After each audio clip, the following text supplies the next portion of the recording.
Pit road. Jeff Gordon and Kevin Harvick will bring them to the green flag. The points in the top 10 will change immediately after the first lap because of starting positions. We'll sort that out as we go along. 5 bonus points on the line. Race number 9 in the chase underway.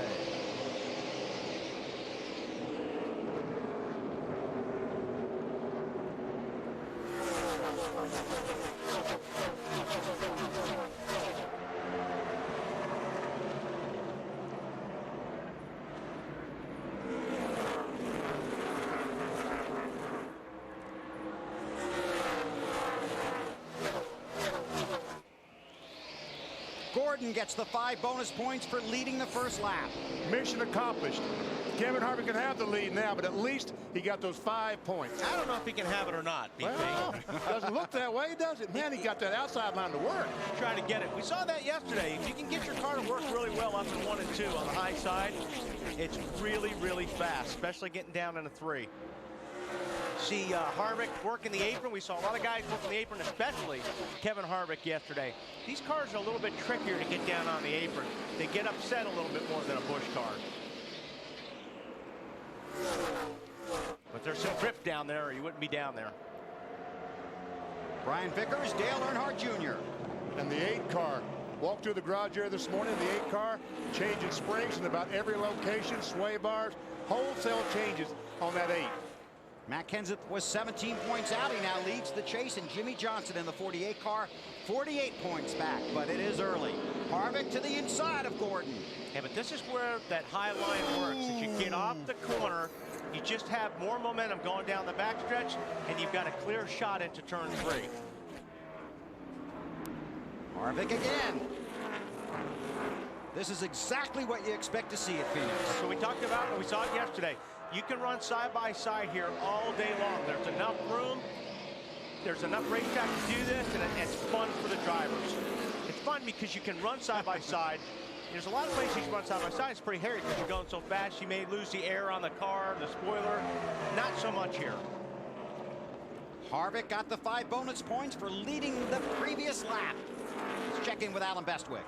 Bill, Jeff Gordon's crew chief Steve Letarte told me this morning they weren't exactly sure how their car handled in the final practice yesterday. Why?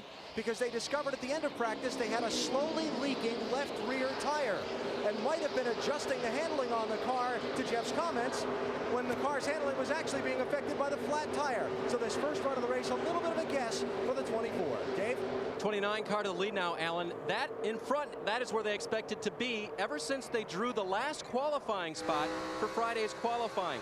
That gave them a big advantage in terms of going out late in the day when the track was cooler, and they knew they could get a front row start, either the first or the second position. They were able to do the second position, and now they're totally up front. Bill? Thank you, Dave. Battle of the Beers. Kurt Busch trying to take the position from Earnhardt Jr. And he will. Moves into the 4th, Junior back to 5th. It seems like the last couple laps, Junior's been having a hard time getting into the corners. Made all those changes, Benny, on that car. A bunch of changes this morning. And Kurt sounded really confident in the countdown to green, didn't he? He did. Gets into 1 pretty good right there. A little loose for the 2, off the corner. And you know, last week Junior had the flu at Texas. Remember how he talked about how uncomfortable he was in the car? He's running rampant in the garage here. Yeah. I know of 2 drivers in the race today that are not feeling up to 100%. Update on Earnhardt from Allen. Yeah, Benny talked a minute ago about them throwing a lot of different springs and things at this 8 car this morning. I went up into their transporter 3 different times to see Tony Eury Jr. over the course of 2 hours, and they were still locked in a big session with their engineers and Steve Neal, the technical director of DEI, over computer simulations and what setup to put under this car. Tony Eury Jr. told me if we can get the car to turn in the center of the corner, we can win. If not, we're going to be a 3rd to 8th place car. As for Jimmy Johnson, started way back in traffic in that 29th spot. See how many spots Jimmy's able to pick up in these opening moments of the race. Jimmy felt like they had a car they could get to the front with and contend for the win by the day's end, but they have to be careful early on. Remember that big jam up right on the start? Don't think that didn't cause him an anxious moment or 2. Trying to tiptoe through the field from that 29th starting spot. Kevin Harvick has stepped out on Jeff Gordon by about 0.8 of a second. Only the third chase race that Harvick has led here in 2006. Can he climb back into the race for the Cup?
In the spring.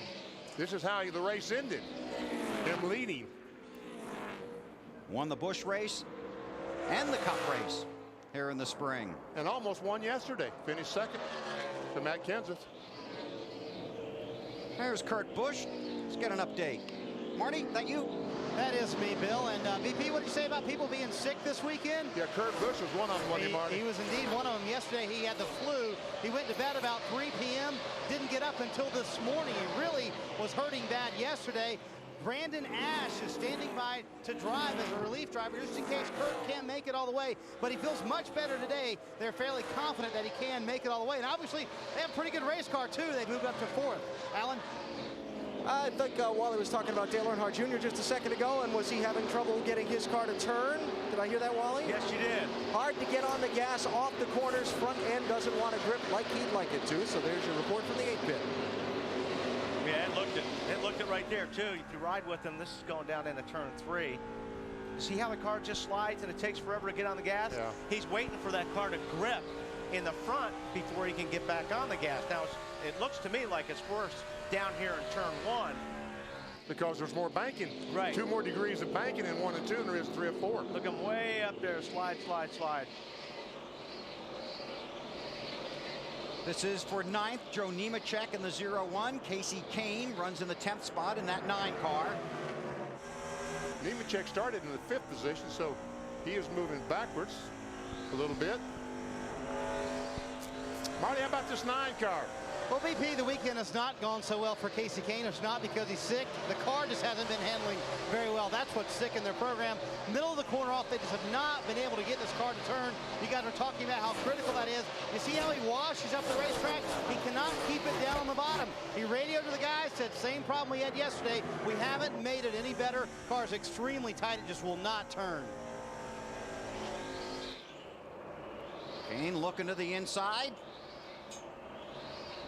Well, it's going to make that's going to be a tough pass to make on the bottom if your car's not turning. You can get down there, but if you can't get the car to turn from the middle off, it's going to be hard to pass somebody on the inside like Casey Kane was trying to do on Nemechek. That's right. You hit the accelerator to come off under this guy, and all of a sudden the front end goes away. Up here on the side of the car you go. You have to be so careful to not run in the other car.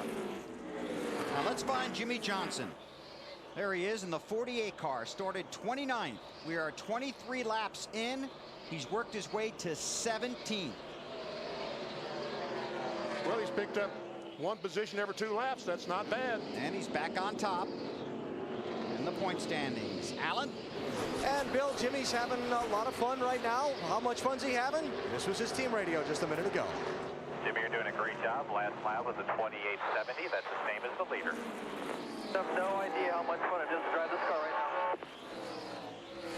Okay, so he's hard at work and he's got the full face helmet on and the visor's down, but can't you almost just feel the smile on his face right now? That car is just turning so well. And you could feel that from him in the countdown to green. Right. He doesn't want to talk about racing. He just wants to go racing. And all the other drivers we've talked about, they're all pushing.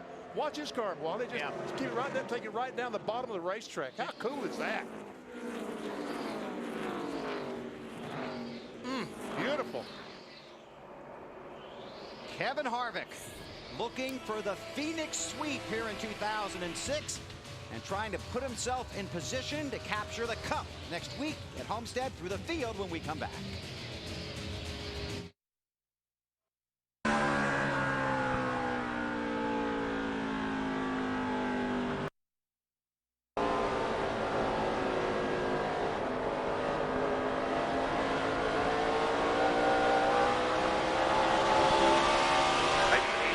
Center.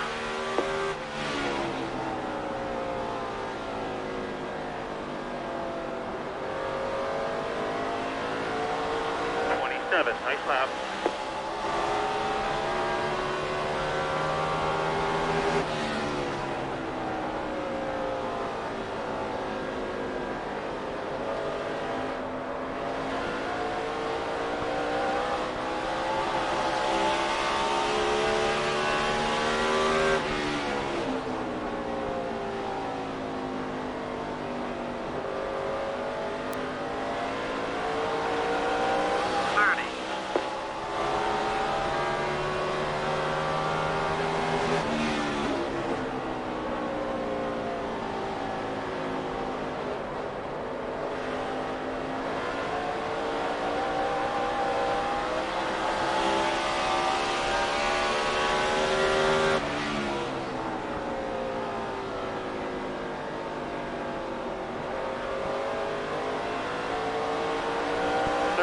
All clear.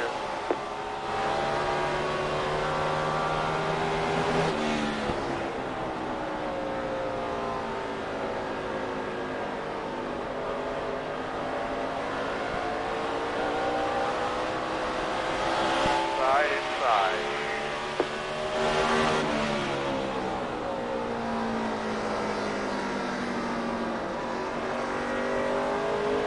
Clear behind him.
last 2 laps, I've looked at score and monitor. He has been the fastest car. And who's his crew chief this week? Bob Osborne. He's reunited with Osborne.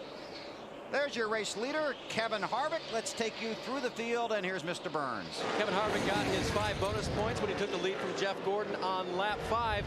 Pretty positive for Kevin so far. He's good up off the corner, just a touch free going in. They can work on that, Alan.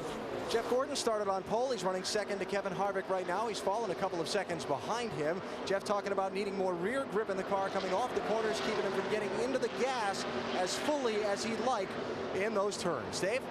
Allen 25 car of Brian Vickers running up front again at the start of a race. He wants to do better than he did at Texas, where he fell back. Right now he's having just a little bit of trouble spinning the tires up off the corner. Has to really play with the throttle to make it stick. Marty? Well, Dave, despite being sick yesterday, Kurt Busch and his team tried pretty much every kind of setup known to man underneath that 2 car, and they've gone a completely different direction, something they feel like will be good for today's race. Obviously, he's gone forward, car a little bit loose. They're talking about air pressure adjustment on the next stop. You guys talked about Bob Osborne and Carl Edwards being reunited this week. They found out Tuesday afternoon at 4 p.m. that Bob would be crew chiefing for Carl this weekend and next week and for 2007. That's the plan. Carl says his car a little bit tight in the middle of the corner. That's hurting his exit speed. Alan?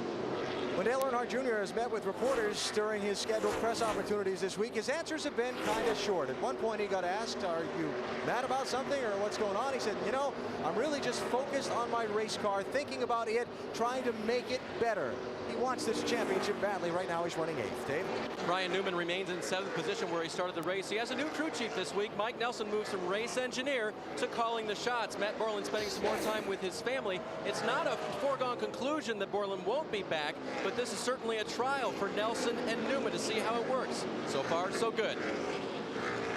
Well, Dave, Casey Kane started 12th. He's moving forward, 11th rather. He's moving forward just a little bit. He said his condition of being tight in the middle actually is getting a little bit better. The car and lap times are getting better, gradually faster the longer they run this 9 car, which is what they were kind of hoping for today. Matt? Greg Biffle and his crew chief Doug Richard felt like the team was a 7 on a scale of 1 to 10 at the end of final practice. Just not quite there where they needed to have the balance of the race car. Now Biffle says the car is plowing extremely on exit. Doug already talking about an air pressure and possible wedge adjustment when the team makes their first stop.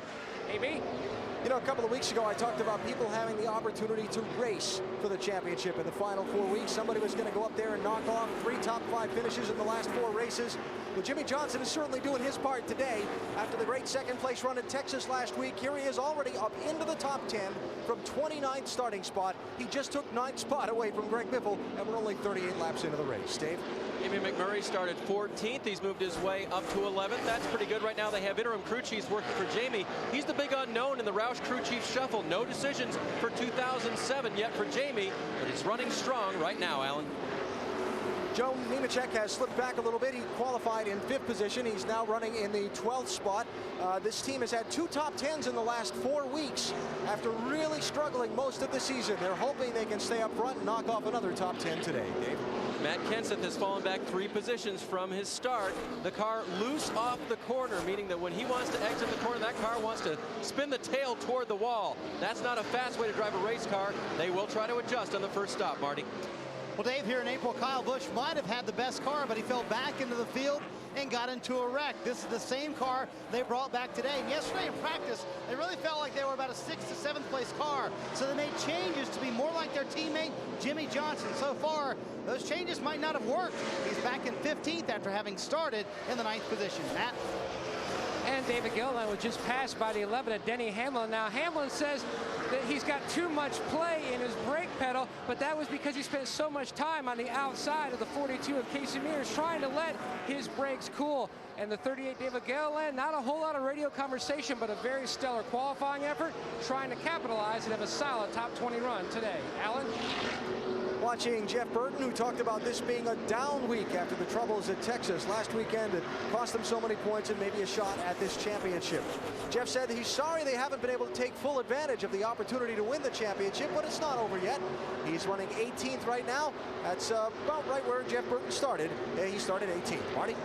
Alan, Mark Martin has not made much forward progress either. Started 21st, only in 20th. They too, like we talked about earlier, tied sort of an experimental setup for today's race. Mark said the car is extremely loose coming off the corners. No rear grip. We need some big changes on this first stop. Matt?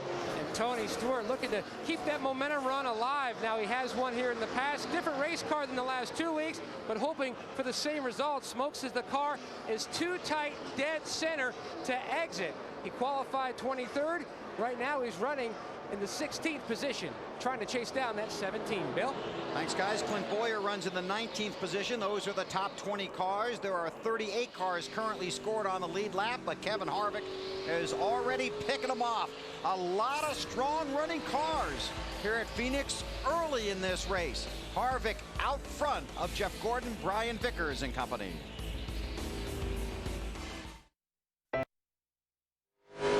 Side. Still inside. Side corner. On the corner. Still inside.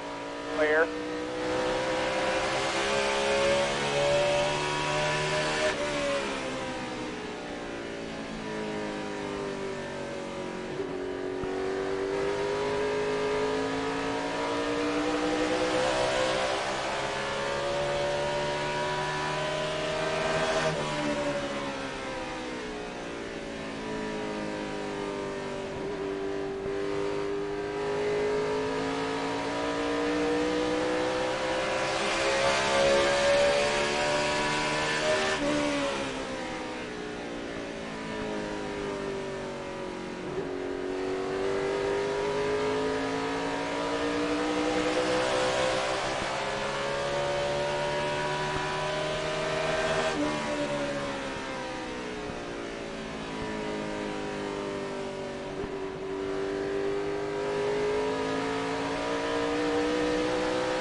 No clear.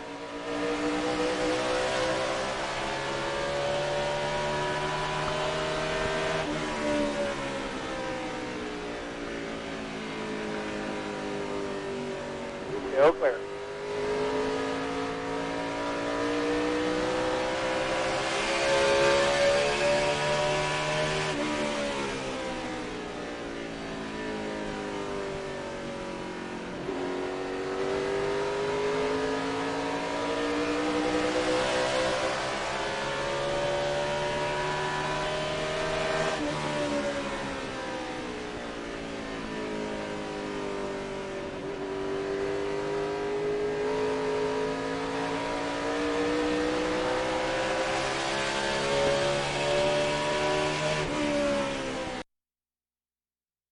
By Napa Auto Parts. Get the good stuff. Kevin Harvick continues to lead by almost, well, a little over 2.5 seconds over Jeff Gordon. Harvick only led 10 laps here when he won in the spring.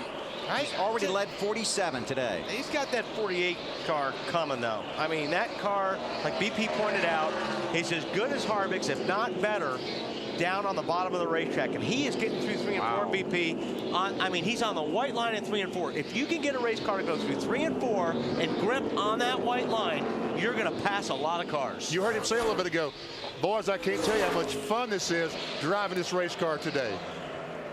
Let's get an update from Alan.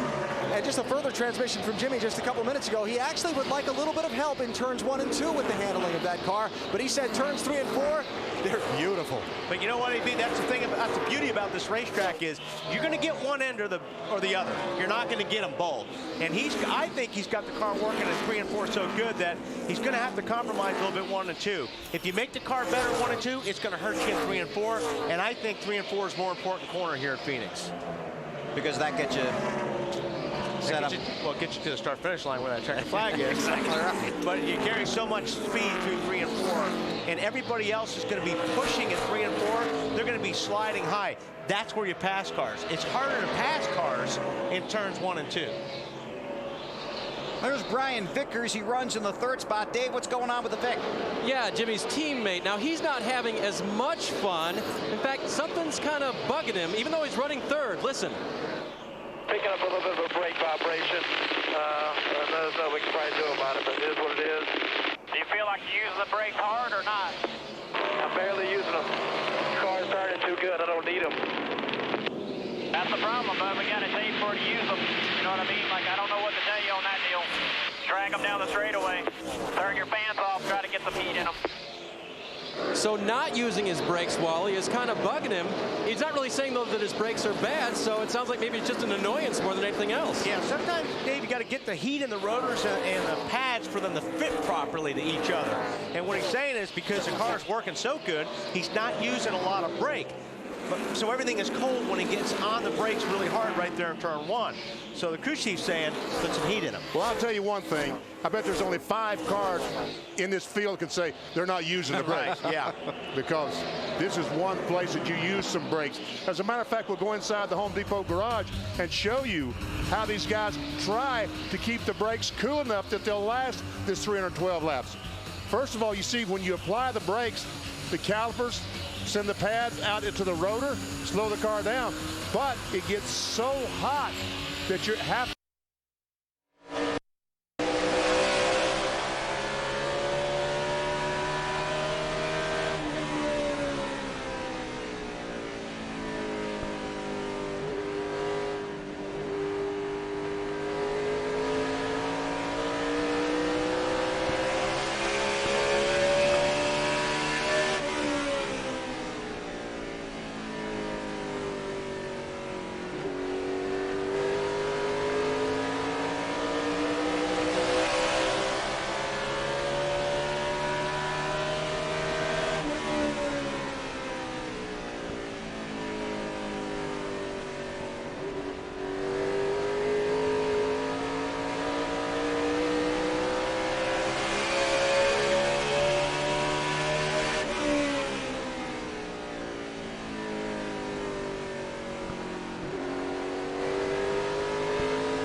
Pretty tight now, Todd. Feels like right front tire's done.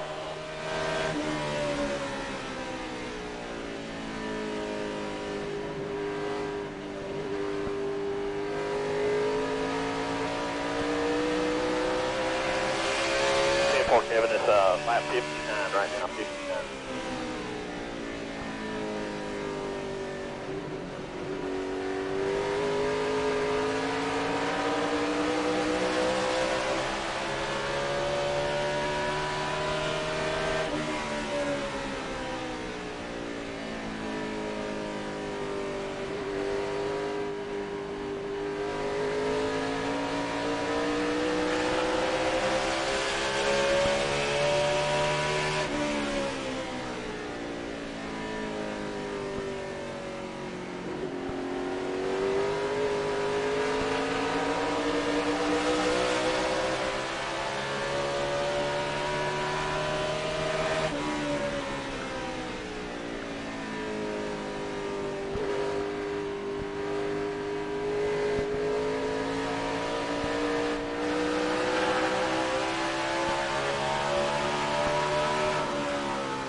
Outside. outside.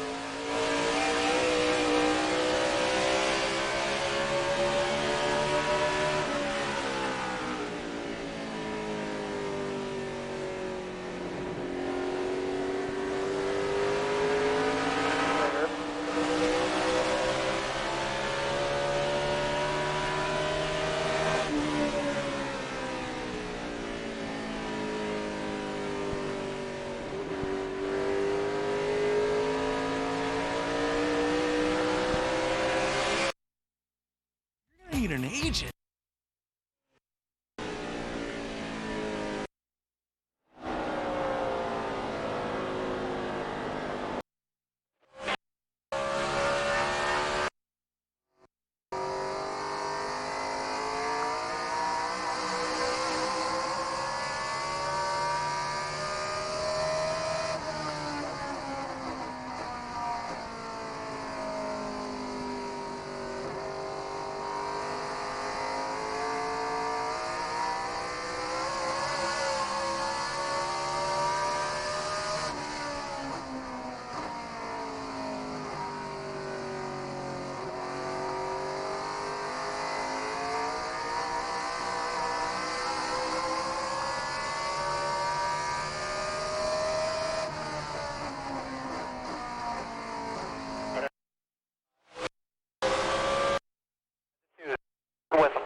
Slow and leave it pit road.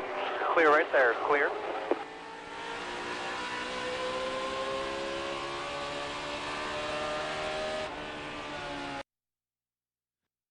Because? Why?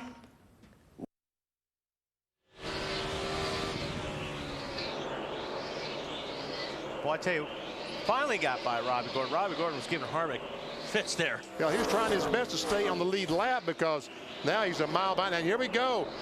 And that helped the 48 gain some ground on Kevin Harvick. And you know what? Business is going to pick up because these guys now are not that far behind the 24, and the time that the 29 spent with the 7 car. Right. Look, I mean, we're all right together. Right. That cost Harvick about 3 seconds to these guys because he really was racing Robbie hard, and he was about a half a second lap slower than guys like Gordon and Johnson, and they closed the gap. That's 29th to 3rd for Jimmy Johnson. Matt. Bill BP talked to the 16 Greg Biffle on the radio right before the start, and he said they were looking for a good day. Well, that good day has taken a turn for the worse. Biffle was complaining about vibrations from his right front, didn't think it could last very much longer. They finally pitted. He was down to the cords on near the inside shoulder of that right front. Significant adjustments, wedge, air pressure. He says the car we just missed it setup-wise, and so they did pit back on lap 64. Started 6th today. Look at Jeff squeezing Robbie, and all that is Jeff is aggravated with Robbie Gordon right there. He went into 3, and there's a bunch of guys aggravated right now with Robbie Gordon. So you can see Jeff goes way up high in a 3, although Robbie Gordon was to the right of him. And that was just a message being sent that, hey guys, get out of the way, we're trying to win a race. But you see if Biffle in the 16, he's now 2 laps down because of that tire change. Hey, he passes the leader, gets back in 1 lap, now it's racing again. And a caution for debris. But I don't think Robbie Gordon is going to be the lucky dog. Although he raced Harvick hard, trying to stay on that lead lap, he did not want to go a lap down. But I think Tony Raines just got passed by Harvick, and he'll wind up being the lucky dog. First caution in the Checker Auto Parts 500. Harvick, Gordon, Johnson, Edwards, and Vickers, the top 5. Then it's Casey Kane, Jamie McMurray, Kurt Busch, Denny Hamlin, and Kyle Busch. I hope that wasn't the piece of debris. That's the debris? I hope not.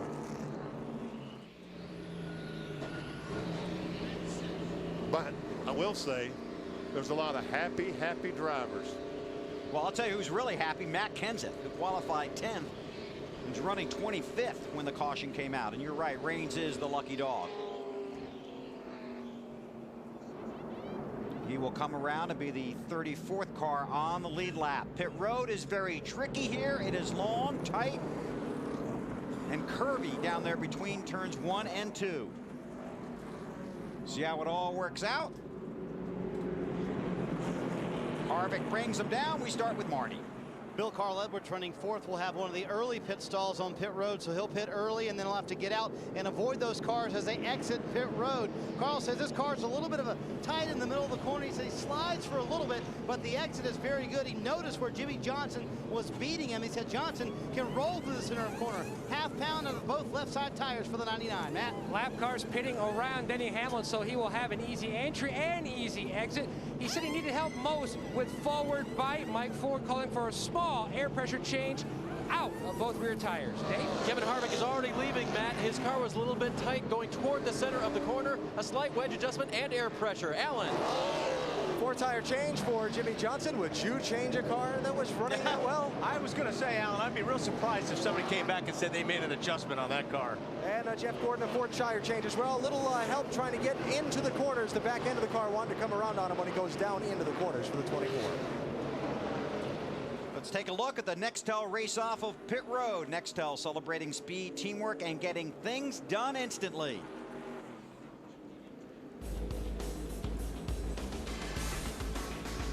Kevin Harvick trying to sweep at Phoenix under caution.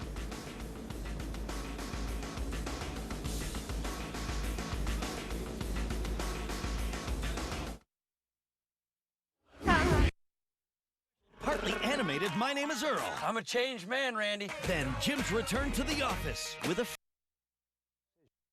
This day of their lives. Right front of just go.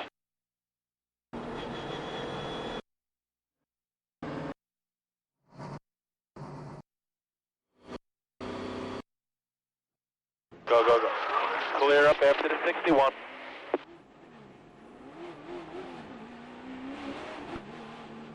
$5,000.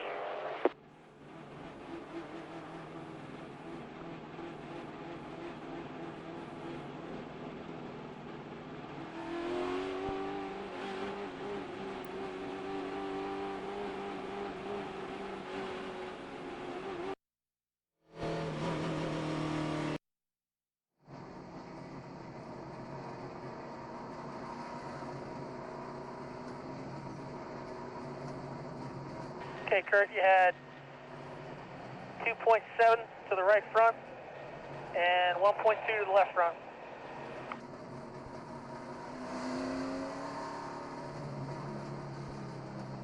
Send forward, doesn't sound bad, we just need right side grip. Yeah, 10-4.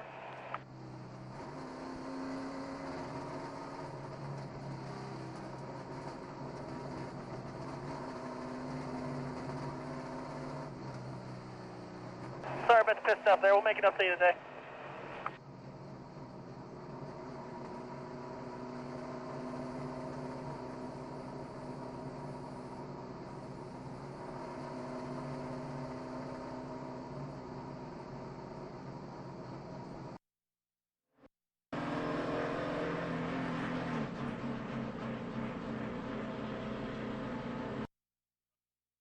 Yeah, we were about 10 or 15 laps away. Right there. Tires look fine, no biggie. Right rear forward a little bit. The right front, leave it up a little bit there.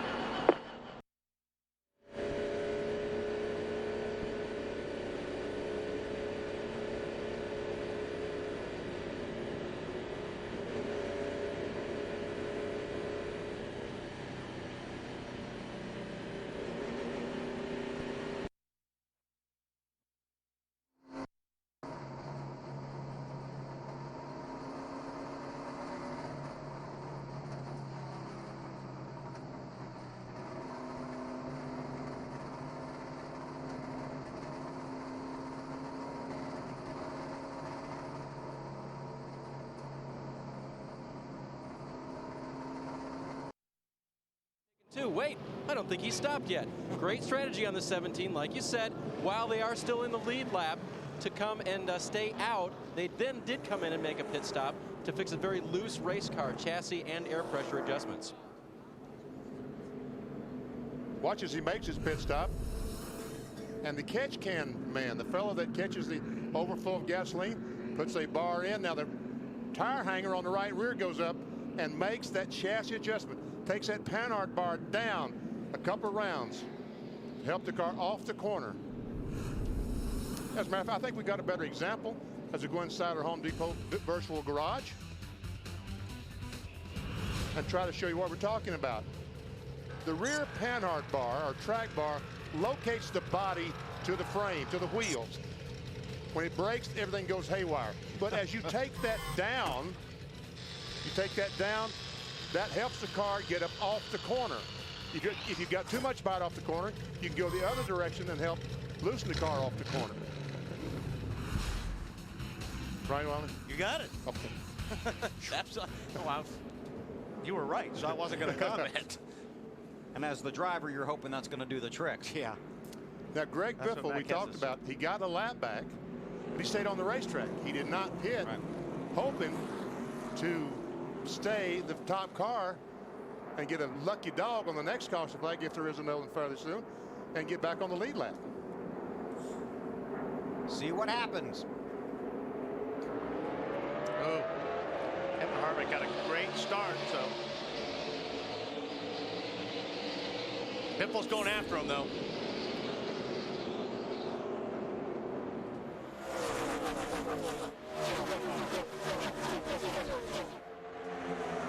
Look at this. Yeah, I figured he was going to try to get that lap back because he kind of got snookered on the start, that restart there a little bit. Whoa, loose to 16. Biffle sideways getting off of 4. Gordon trying to pull up right on the bumper of Harvick. I don't think Biffle's going to be able to stay there long. We'll see. He's probably got 2 or 3 more laps on his tires, maybe even 5 than these other competitors. But if you get Jeff Gordon and the 29 racing back and forth, Harvick and Gordon racing, maybe he'll be able to do something with that lead he has. Call that Greg Biffle.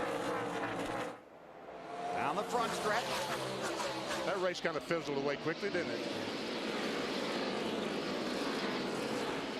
Yeah, Carl Edwards in third, looking for second. And Carl Edwards' car seemed like when the green flag dropped earlier, his car is really good at the start. For the first, 15, 20 laps, his car was very, very fast. This is for second. Edwards trying to get under the 24, while Harvick's trying to get around Biffle. Marty. Wally's exactly right. Carl Edwards, very good car today. He came on the radio under that caution, said, guys, this is what we need to do next year. This is how Carl's team will look next year. Bob Osborne back, as we've talked about as a crew chief. We're going to wear him out if we do this next year. He came on the radio right after the green flag fell, said these tires have a lot of grip, but I'm not going to push it too much too early. Carl had the 4 wins last year. Has yet to go to victory lane this year. That guy right there in that blue car, I think that's the guy they're going to have to worry about, especially when they start putting laps on tires. We see another fight next to Harvick. I think once these guys start getting tire wear and the fuel starts burning off, that's when the 48 starts to really shine. So do I. As a matter of fact, Harvick may win, Jeff Gordon may win, Carl Edwards. But I tell you one, it looks like they're going to have to beat that 48 car. Man, they're good. And confident. Very confident. Ron Malek, the car chief on this car, that's been with Jimmy Johnson forever, back in the ASA days. This morning I said, how is it? He said, we're good. And he never says anything like that. He said, we're good. Well, Matt Kenseth stayed out to lead the lap. Got some work done on his car. Dave? Needed a lot of work done on his race car. In fact, didn't have good things to say about it before the stop. Here's what we picked up on his transmission to his team. I don't know what to do with it. It's just, they're so far off. I don't even know really where to start, but it's, pretty much like all weekend. The front don't work, but we just got the car too loose because the front end don't work. It's a little loose getting in. The middle don't turn at all, but the problem is it burns the right rear off in 25 laps, and then I just can't do anything. I'm just so loose. And you have to know Matt's attitude coming into this week. He said to the media this week, it's disappointing that someone will have to have trouble for us to win it because we've been in championship form all year except for the last couple of months. And the only reason we're here is because we haven't broken parts and we haven't crashed. To win the championship would be a stretch the way we're running right now, and they continue to run that way today. You're all over it, Dave, because I was stunned when I talked to him up in Wisconsin that he said the 48 bunch, it's theirs to lose, that he wasn't sure they'd be able to make a run in the final 2 races. So they got to do, what do they got to do, that 17 bunch with their mud pie? Yeah, they had turned it into apple pie, but boy, they've been trying. I mean, you saw how good the Busch car was yesterday. Yeah. And it was really, really good, but his car just doesn't have any grip in it right now. They've been struggling all week. Normally, BP, you don't find magic during a race. No. If that car unloads bad, most of the time it's going to stay bad the rest of the week. These races are won at the garages back in North Carolina. Edwards and Gordon battling for second. They're about a 1.5 seconds behind Kevin Harvick. Boy, and Harvick just leaving them. And Edwards falls in behind Gordon. Jeff got married this week, trying to go to victory lane on his honeymoon. Gonna have to catch that Kevin Harvick machine though first. Head left, head left.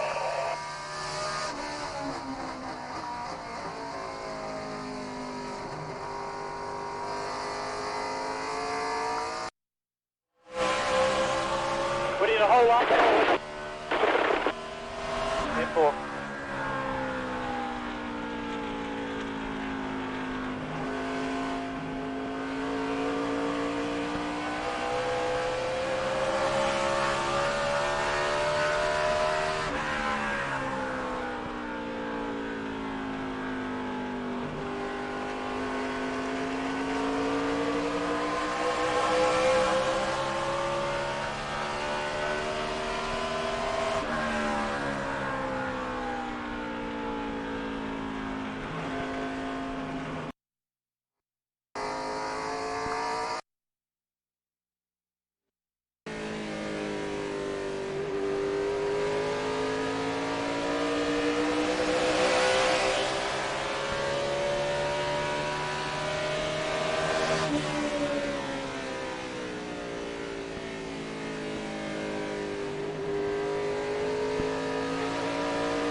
of his car, talked about where he needs some help on the next pit stop. They'll look to make that adjustment. Right now, getting off of turn number 2 is a spot of concern for Jeff Gordon.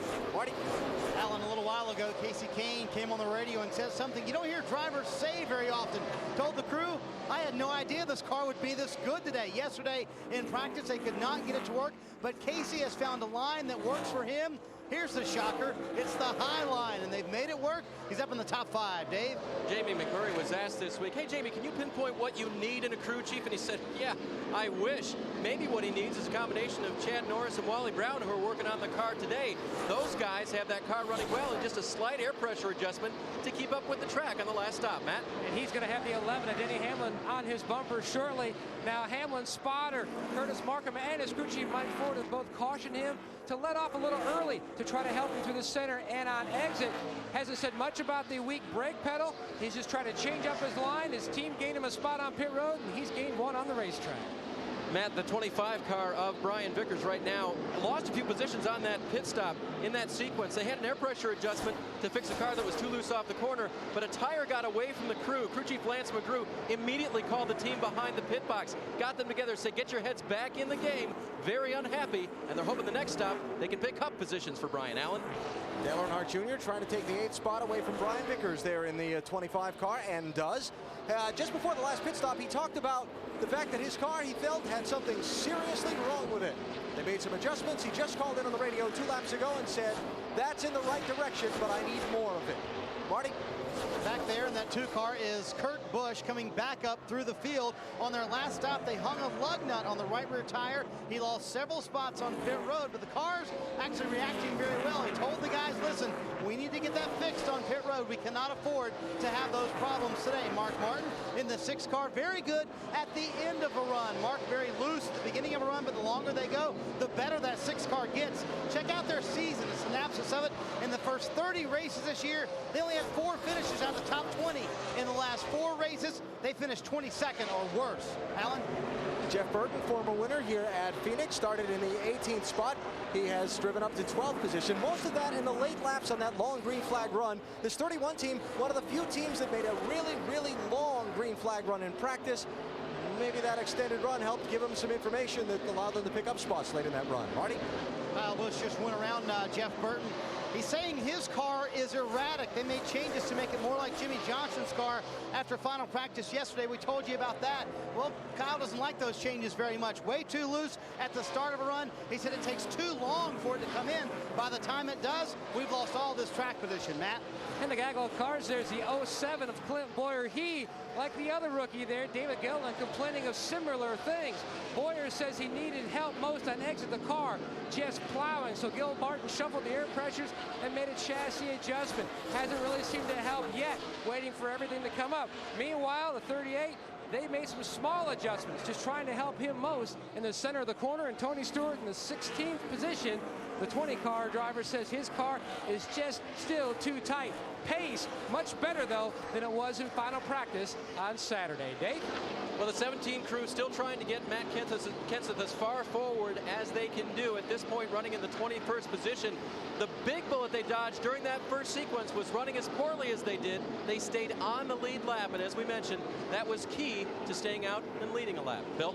Yeah, he restarted in 31st, and Matt has worked his way up to the 21st position, Benny. But when that caution flag came out, he was 24th. Right. So he got 5 bonus points that he should never. He stole 5 points from these guys. He's back up to 21st. I just think that was great strategy by Robbie and Matt. Pretty good strategy by Kevin Harvick. I'm going to get out front and stay out there. Climb to 3rd in the point standings. 1st on the track in the Checker Auto Parts 500.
inside, still coming, clear by the 38.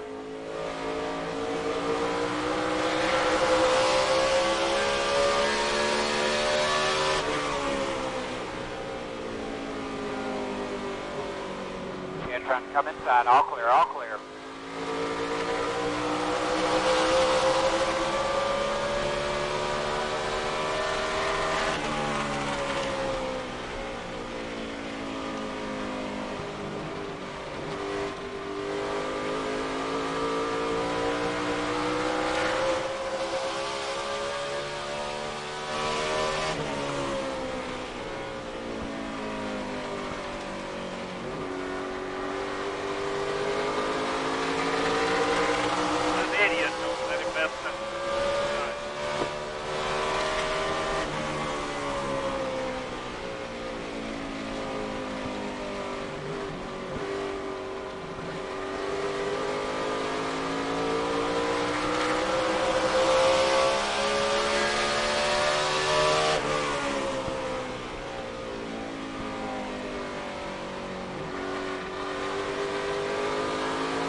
Clear, clear.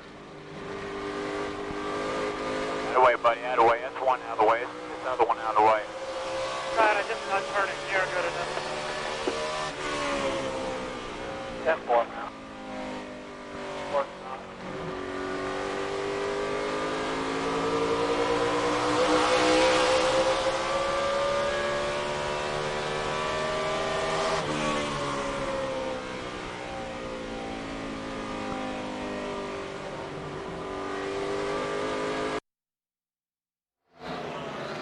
4 Martin?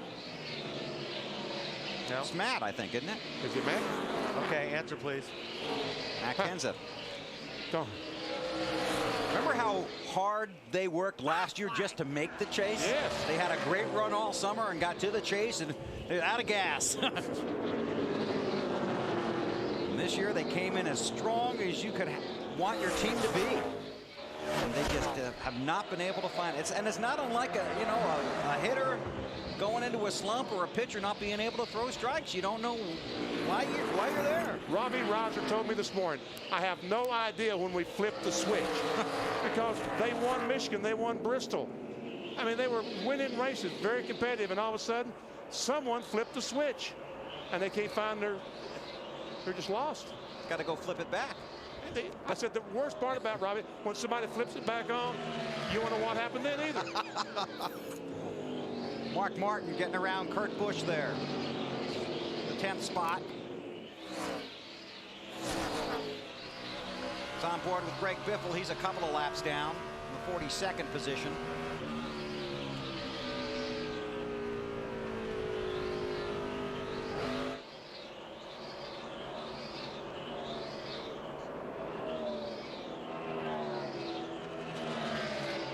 Probably the hardest driving guy out there today is in that 7 car. He's got his hands full. There's been a few guys that have had their hands full with him. Full of contact there from Dale Earnhardt Jr. And I think that dent we see in the left rear came from the leader, Kevin Harvick. The latest incident was with Jeff Burton, wasn't it? Yeah, I think Jeff Burton was taking a shot but missed, actually. Allen? You know, when you're out there in the race car in the heat of competition and things happen like that, it's easy for a driver to lose his temper. Right, Wally? Yes, Alan. But the old eye in the sky, Richard Childress, came on the radio to Jeff Burton and said to Jeff, don't let him mess up nothing. In other words, keep those fenders clean. You're going to need them to handle well for this race, right? Yeah, that's right. And that's a good man to be in your ear in a situation like that as your boss. So today the label the 7 can be a tough car to pass, Fitz, huh? And this is what the drivers are seeing going down in turn 1, and it's only going to get worse as the sun sets to the west. Well, you see all this tape, some of our high shots when you're looking in the windshield, you'll see these windshields taped up, especially on the top, and that's just kind of like a visor. That's a poor man's visor, I guess, for a race car, is that helps with the glare going down into turn 1.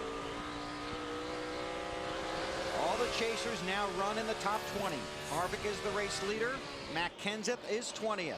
There's Kevin, 2.5 in front of Carl Edwards. Then it's Jimmy Johnson, Casey Kane, and Denny Hamlin. Just one caution so far here at Phoenix.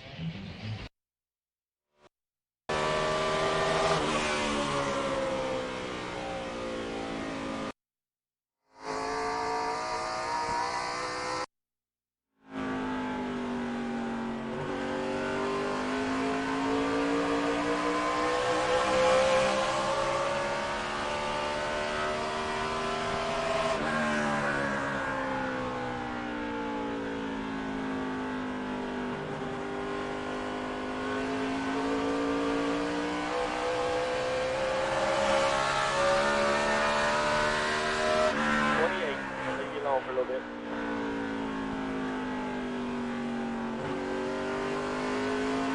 Keep calling them out there.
Okay, Junior, that's good. Cool.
You are watching the Checker Auto Parts 500 presented by Pennzoil from the Phoenix International Raceway on NASCAR In-Car.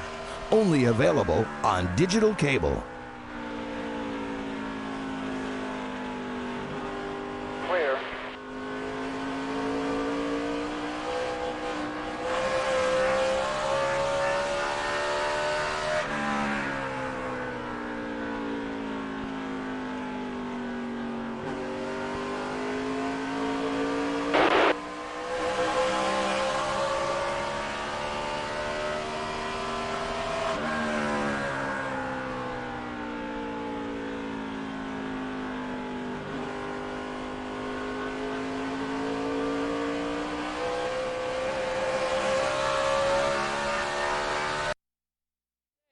But they know that as soon as the 48 gets up there, then we'll see who's king of this mountain, Alan.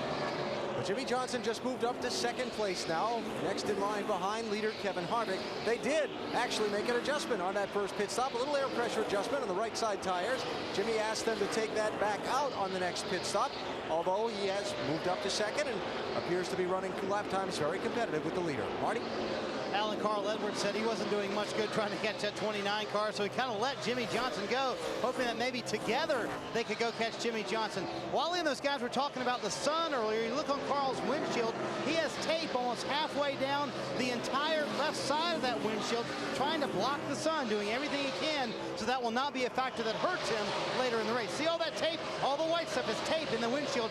Carl can peel that off if he wants to, or use as much of it as he would like as he heads into the sun. Pat? Rookie Denny Hamlin recently moved into the 4th position. He's almost 6 seconds back of leader Kevin Harvick. And Mike Ford just asked him moments ago, what can I do to help you? We are halfway through this run. He said, basically, I need more of the same. And basically more of the same, he needs more help on exit, more forward bite. He just can't get in the gas like he really needs to. But he is really moving his way slowly toward the front. He has been fun to watch. What a terrific year this young man has had. You know, and Denny Hamlin has not forgotten his roots. No. 2 weeks from now, he's going to Kinlan, North Carolina to run in a big late model race in his own car. Did I interrupt something? No, I'm just, yeah. No, that's exactly, you know, that's exactly the kind of guy he is. You saw him Marty's piece in the Countdown to Green. You know, it's his family. They put everything on the line for him, and now it's all paying off. There you see that glare starting to get really bad as he dived down into one. Actually, when they put those grandstands over there in one, that helped a lot. 1 and 2. Yeah, when I came here in 1988, those stands were not there. Yeah. Man, it was awful. Remember, we came here a couple of years while they were building them, and you're just, boy, I can't wait till that gets done so the guys can see. Watch as Junior comes off forward and starts down into that sun.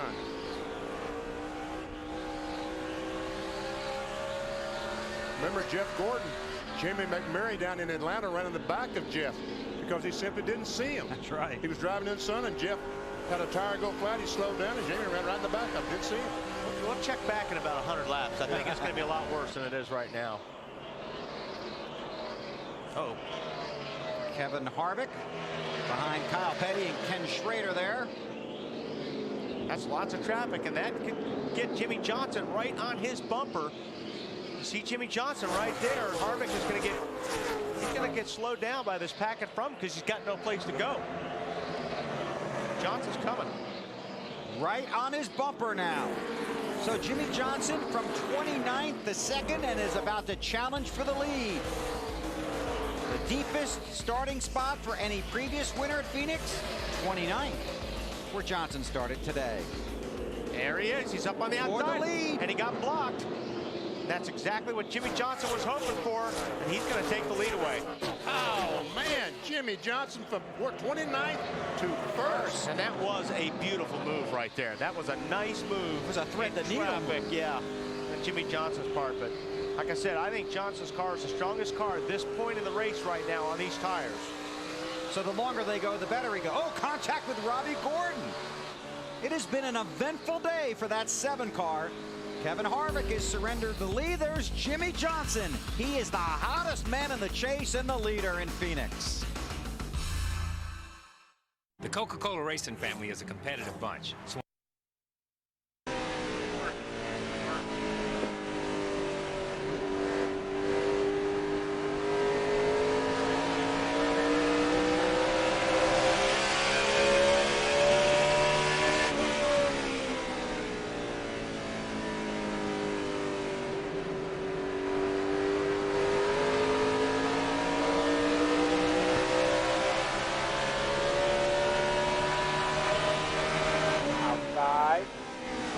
corner clear.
Clear.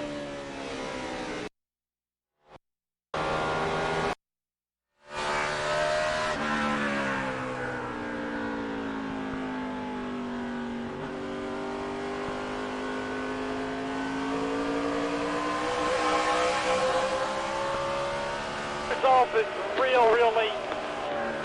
But it's not the worst thing about this. Work on it. Cool.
Easiest thing for a driver to do in traffic is the easiest thing for all of us to do when we're in heavy traffic, right?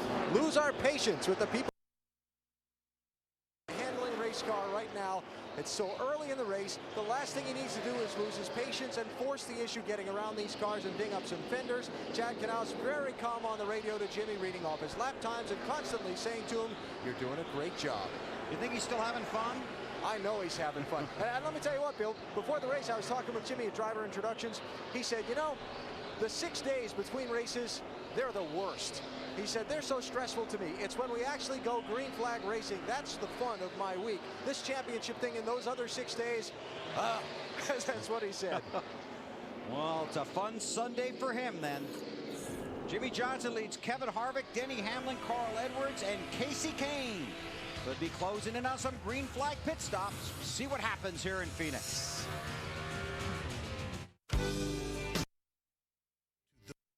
NASCAR isn't a sport. It's a way of life.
Outside corner. Clear.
230. It's a joke out here, man. Yeah, sorry, we got you too tight there. Get you freed up in the center. See you come to the gas.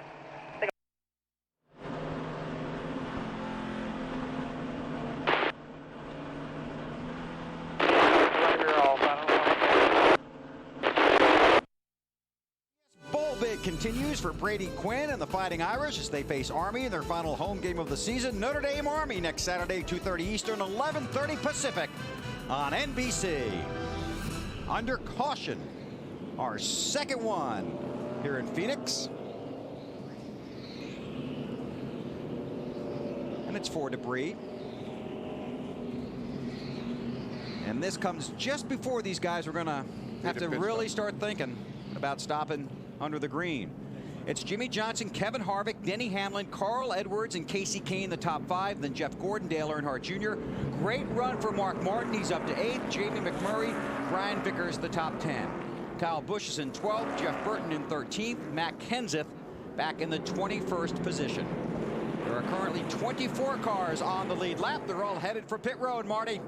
Yeah, Bill, you talked about it. Carl Edwards was about 12 laps from making his pit stop. He is both tight and loose to fix the tight, half pound on both left side tires, to also a half pound on the right rear tire to fix the loose, half round on the right rear. Matt, rookie Denny Hamlin comparing his car to both Harvick and Johnson, says at the short run they are even, but his car begins to pick it up on the longer run. Needs more help with forward bite, going down again, air pressure, both rear tires, slight track bar adjustment, Dave. Much better for Kevin Harvick that time. They went the same direction, slight wedge, air pressure adjustment, leaving Allen.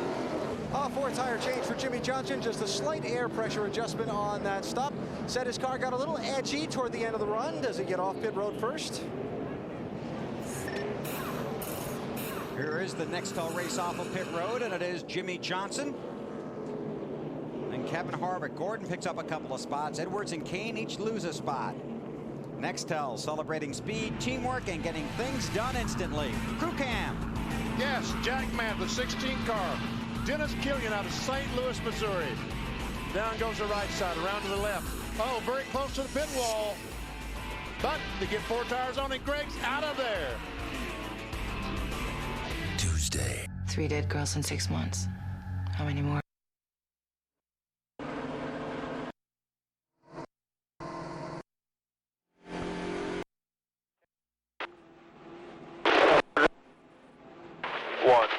Wheel straight. Rocket.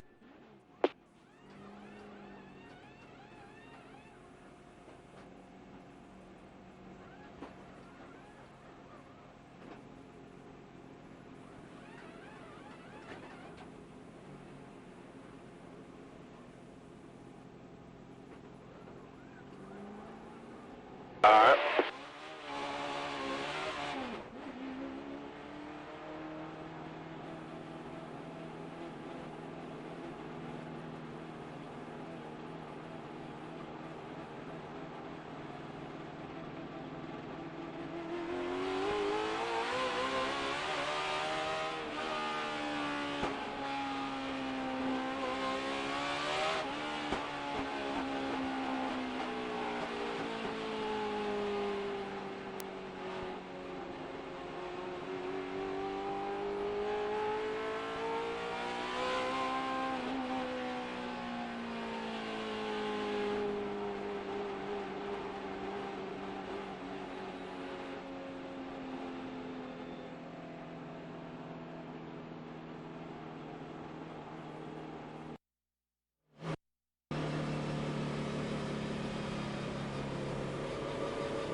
Yeah, I don't know why you raised it back up, but we'll see what we get here.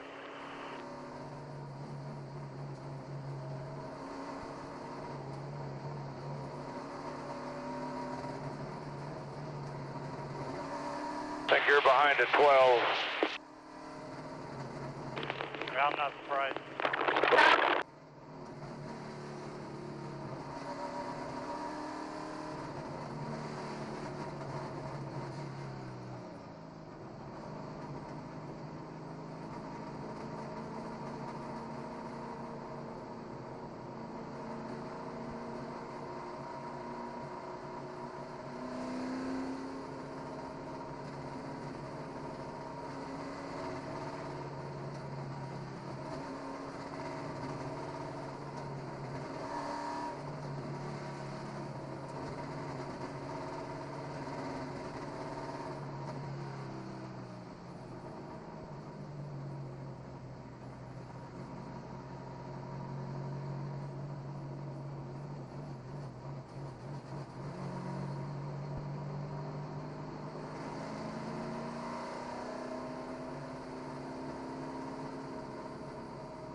73 green laps there, Kevin. He total, but 73 under.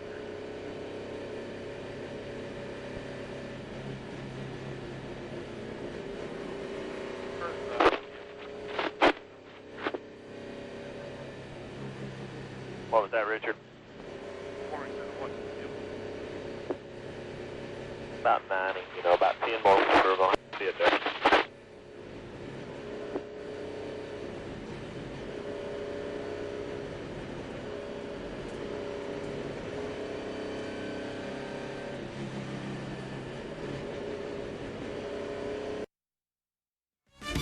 You got your caramel on my Reese's. Three great tastes that taste great together. With caramel. Reese's Peanut Butter Cups. The hotter the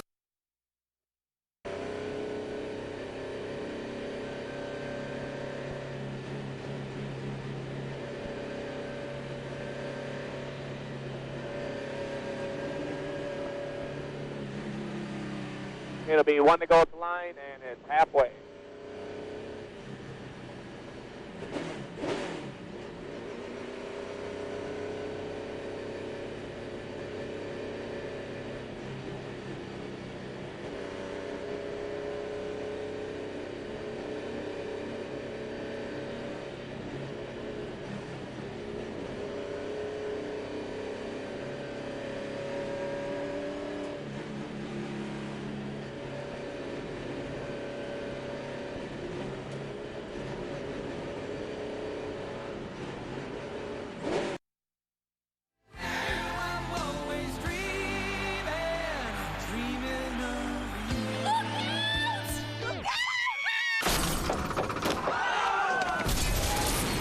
Now would be a good time to have accident forgiveness. Part of Allstate Your Choice Auto Insurance. I'm super sorry about your car. Are you in good hands? Sunday prime time, 'cause it's time.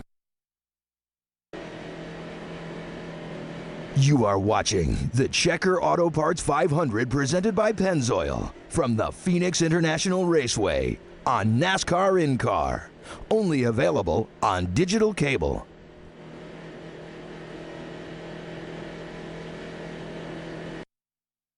Restart. We're at halfway in the Checker Auto Parts 500. Jimmy Johnson, the race leader.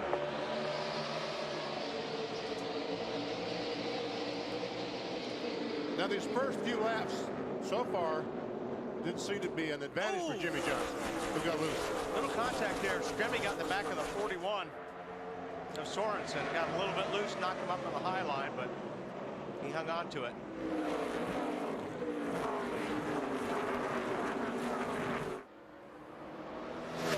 Boy, it's good to be out front. Yes. They are side by side running into each other from about 8th or 9th back. And Mark Martin's in that mess, BP, but he's had a good run. He's had a terrific run, and he talked about it. For the first time in his career, starting with a car where he had no idea what was going to happen when they threw the green flag. And another guy that's had a good run is at 26. I mean, those guys really have been, it's been embarrassing for them this year. And these guys are having a really good run. Oh, here we go. There's a race now, folks. It's Denny Hamlin, Jeff Gordon, Carl Edwards. This is for third. And that 99, again, I think he's one of the better cars for the first 10 or 15 laps after a pit stop. Oh, he wanted to go down so bad that Jeff had that spot there. Allen. Bill, Jeff Gordon's team on that pit stop made a whole pile of adjustments, including stopping to pull a spring rubber out of the left rear of the car. That can be time consuming. They made that adjustment and picked up a spot on pit road. Marty? Alan, what Wally talked about is what Carl Edwards wanted to fix on his 99 car. He said at the beginning of the run, we are excellent. I can drive down to the bottom line. I can pass most of the cars. But at the end, the car is too tight in the middle, too loose off the corners. They made several changes to work on that. And Bill, is a battle for the lead already. Harvick right on the bumper. Jimmy Johnson closed in along the backstretch and tried to tighten it up in 3 and 4. And again, it's just the opposite, I think, for Jimmy Johnson. His car is the best car out there the last 20, 25 laps before a pit stop. So Harvick may just get this away, and Jimmy Johnson's not even going to fight him for it because he knows that 29 is going to come back to him. My race, Bubba. He'll come back to you shortly. Boy, oh boy. That's 3 times I've been right today. But who's we counting? need a graphic for that. Dave. that's just what the 48 team believes, right? It hasn't happened yet. What's that? That's just what the 48 team believes, that the 29 will come back, correct? Brad, you know something we don't? Well, we'll have to see. Kevin Harvick's car was much better on that last run, and one other thing that they noted, they had a little tire wear on the right front during the first run that was less on the last run. That, to me, would cause you to drive a little more aggressively, Wally, wouldn't it? Yeah, I suppose. Yeah, you could. But, you know, these guys, like Dave said, everybody's making adjustments now. They're all trying to get their cars better. I think the 48's probably made the least amount of adjustments because their car's so good. You're so afraid to make an adjustment on a car when it's that good. Exactly. But then you got to make sure you keep up with the track, too. Right. Matt.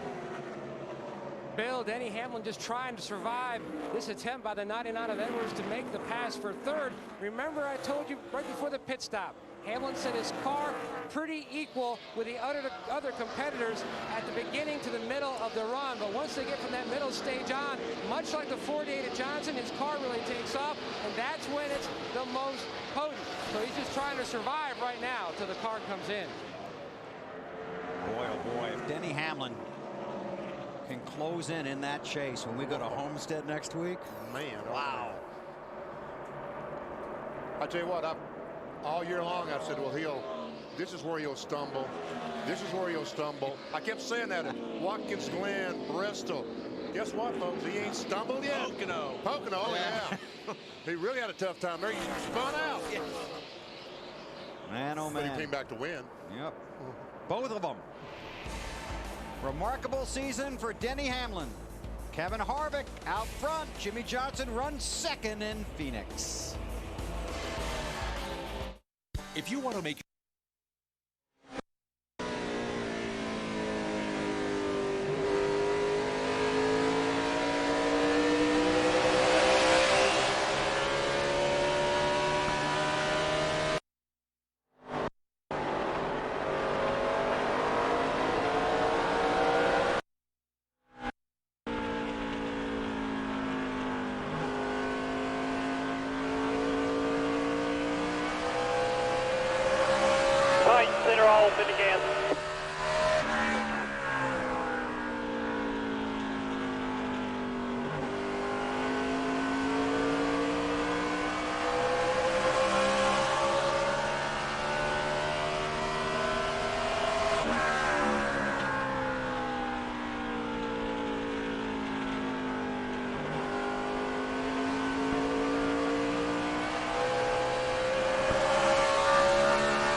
up there, Juice.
Can already feel it turning better in this run. Progress, he's up to 6th.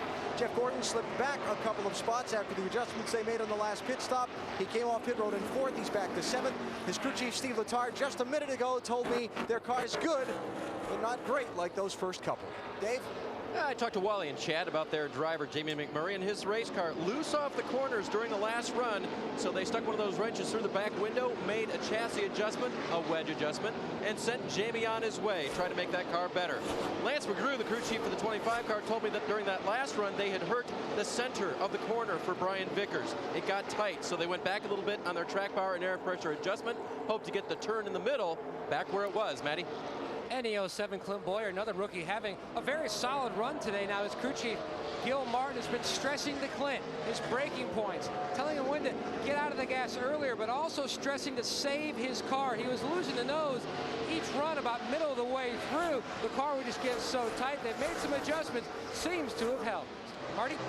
Well, Matt, earlier BP was talking about Mark Martin and his team gambling on setup today. He told me right before the race started, you know, for 19 years, I've points raced. I want to have fun in these last 2 races for Rouse Racing and just go out there and enjoy the day. Whether I get points or not, I want to enjoy the race. Mark right now running very well. A little bit too loose early in the run, though. Kyle Busch also with his hands full with a loose race car on the bottom of the racetrack there in that number 5. He said it feels like the rear tires on this thing are just completely unhooked. We need major adjustments on the next stop. Alan?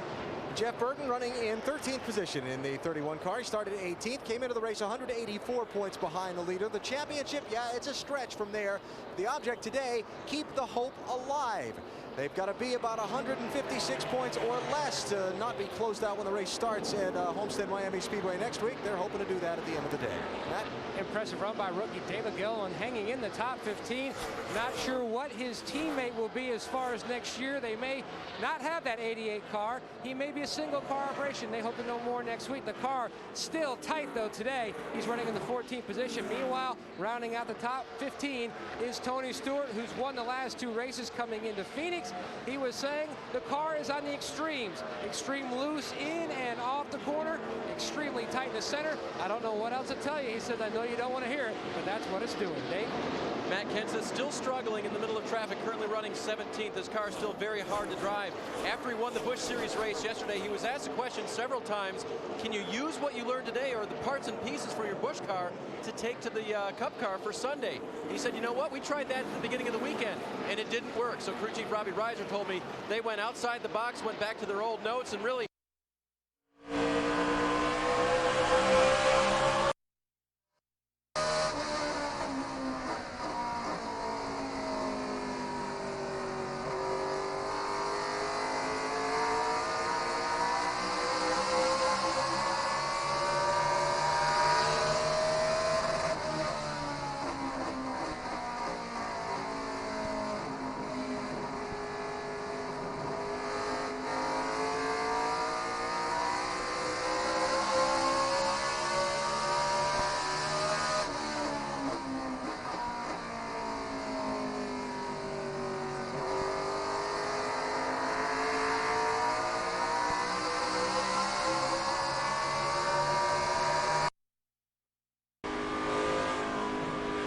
clear, all clear. Good job, buddy, good job.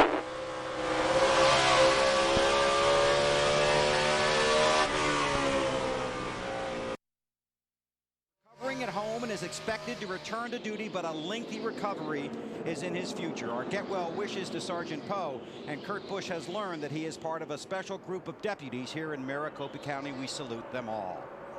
Kevin Harvick is the race leader. Jimmy Johnson trying to close in. 127 laps to go. Flying by at Phoenix.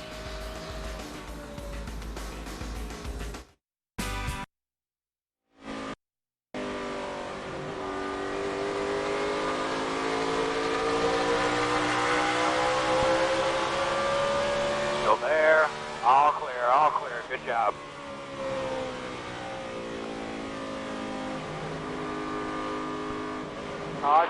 Caution's out.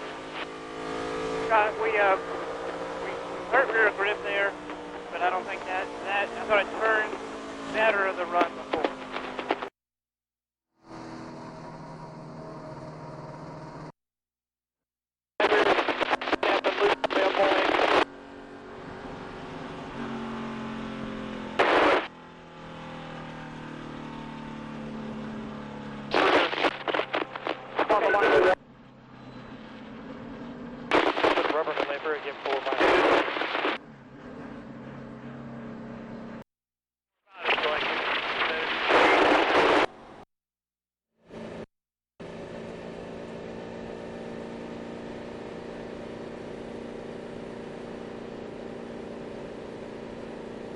Definitely oiled her down.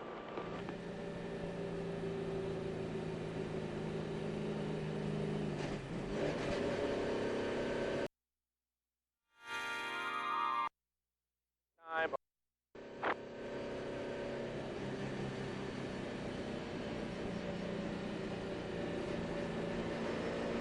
There's a streak all the way down the front straightaway, and I can see it all the way through turn one.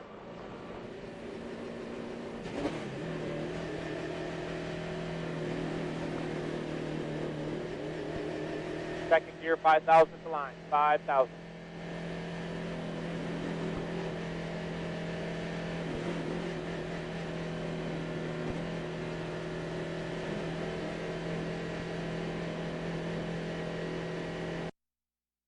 Corner, half pound on the both left side tires and a half pound on that right rear tire. Trying to get that car to turn just a little bit better and maybe catch those front runners, Matt. Danny Hamlin says, I don't know what has happened to the racetrack, but I have lost so much grip.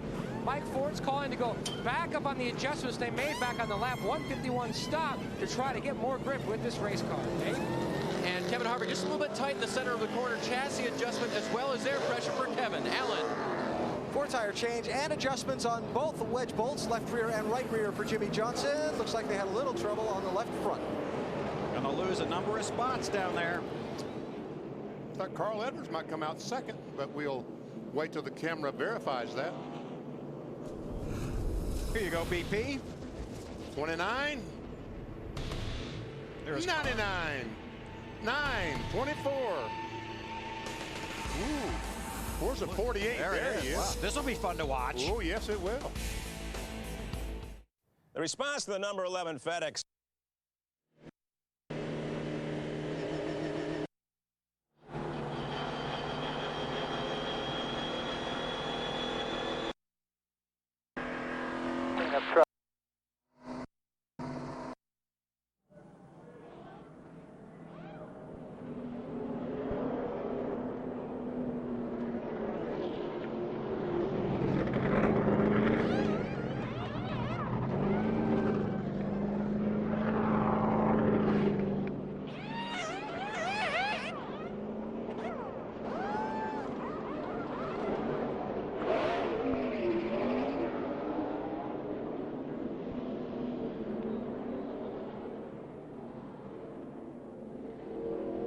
Sure the guy's going to chicken on the ground for you. You or the 07.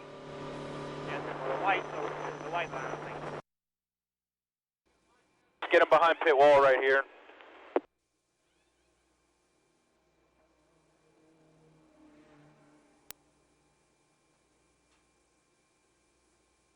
We'll do that when we come back out. We'll just change him.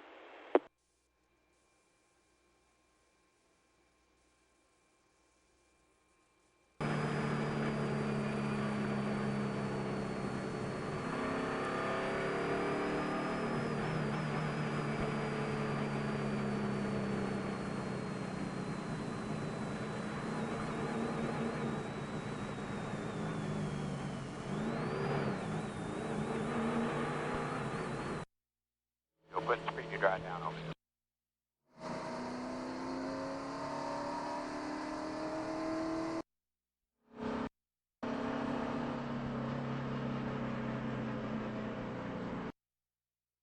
You see a fork?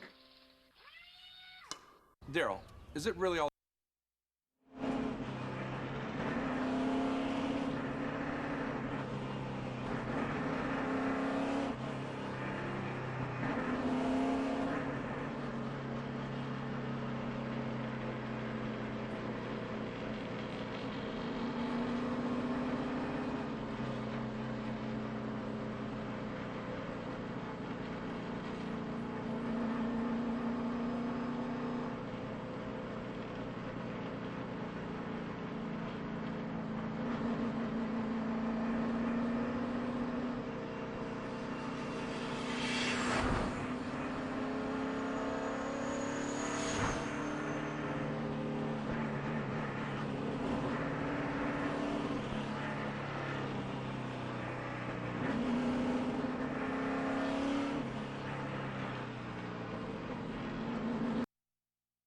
Is the lucky dog. He'll be the 26th car on the lead lap. And no matter how good you are on the track, your guys have to deliver on pit road. Benny, let's go inside the NBC pit window. Yes, well, watch the Jimmy Johnson pit stop and see what happened. He's now back to 7th position. Jack is up.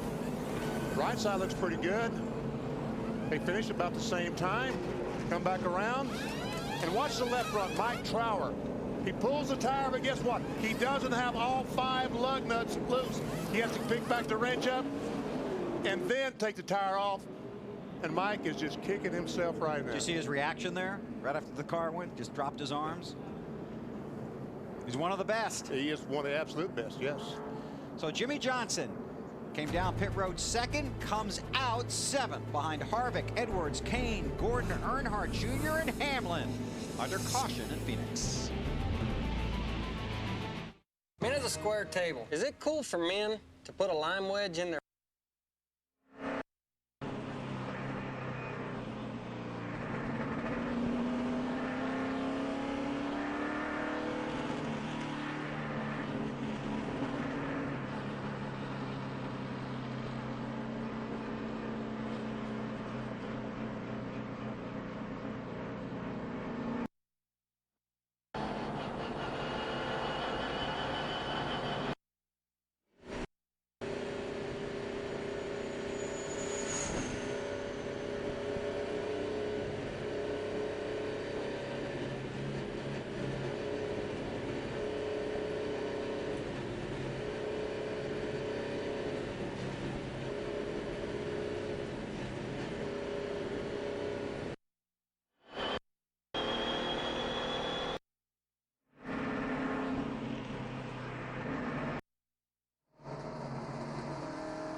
You want to go at the line.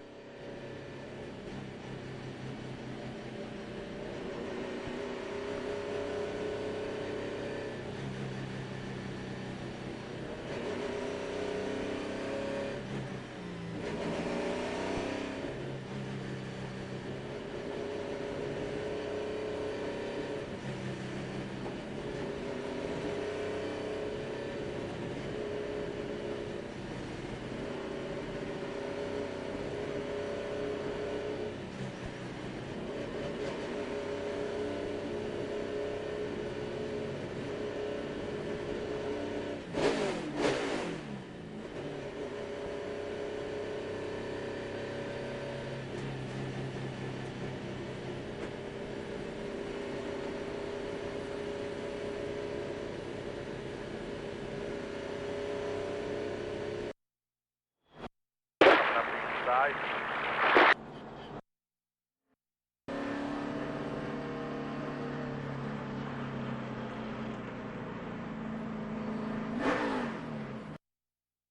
Yeah, because those guys, I mean, you know, it's been a slow fight today for them, but they have picked their way up, you know, 5 cars here, 6 cars there, and like say BP down, they're up to 14th. They get another 5, they're going to be in the top 10. Top 10. Right now, second in the championship standings, 42 points behind Jimmy Johnson.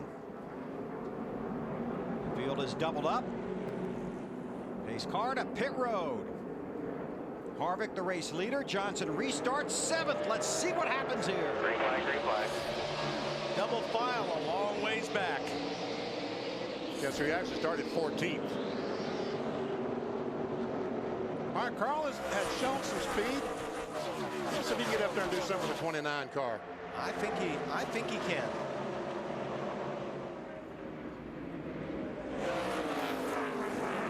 And he knows now's the time to do it. This car's really good at the start. And Casey Kane, that 3rd place car, that red number 9, he's been pretty sporty as well. Jimmy Johnson's kind of blocked in the back there behind all that traffic. There he is right there. Similar to how we started the race. Yeah. Only at the beginning of the race, it was a lot further back. Johnson in the 48, Hamlin the 11.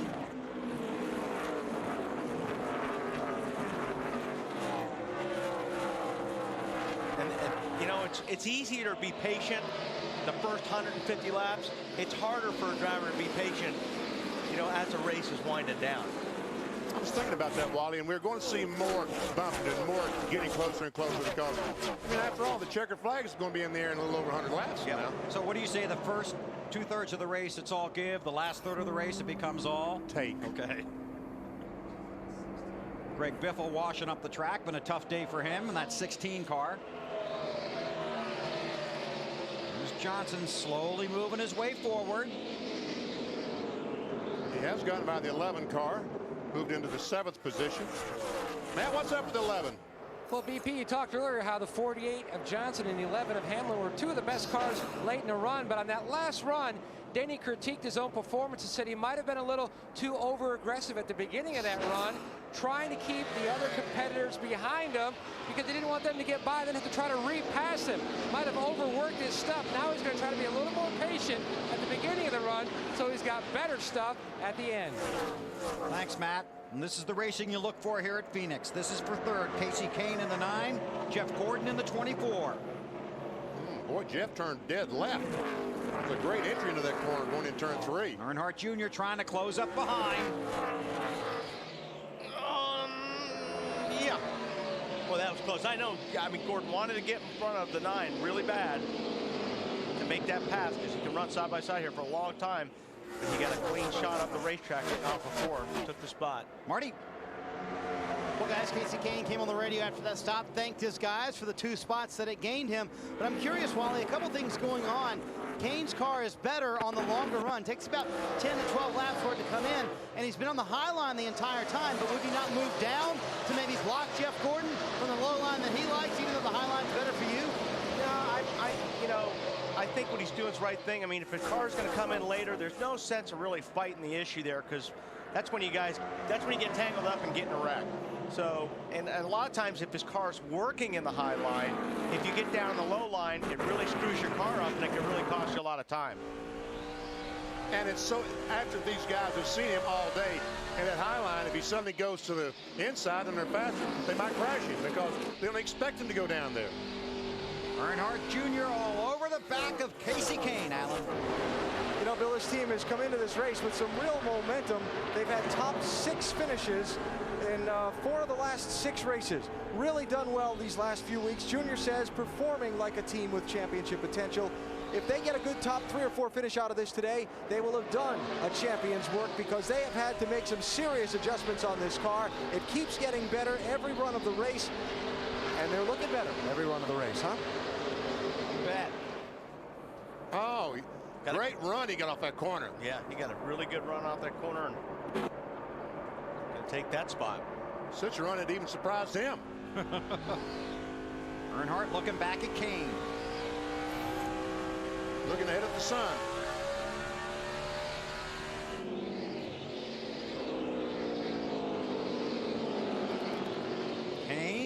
Washes up the track a little bit. Oh, a little bit too high. Got in the dirt and the marbles up there.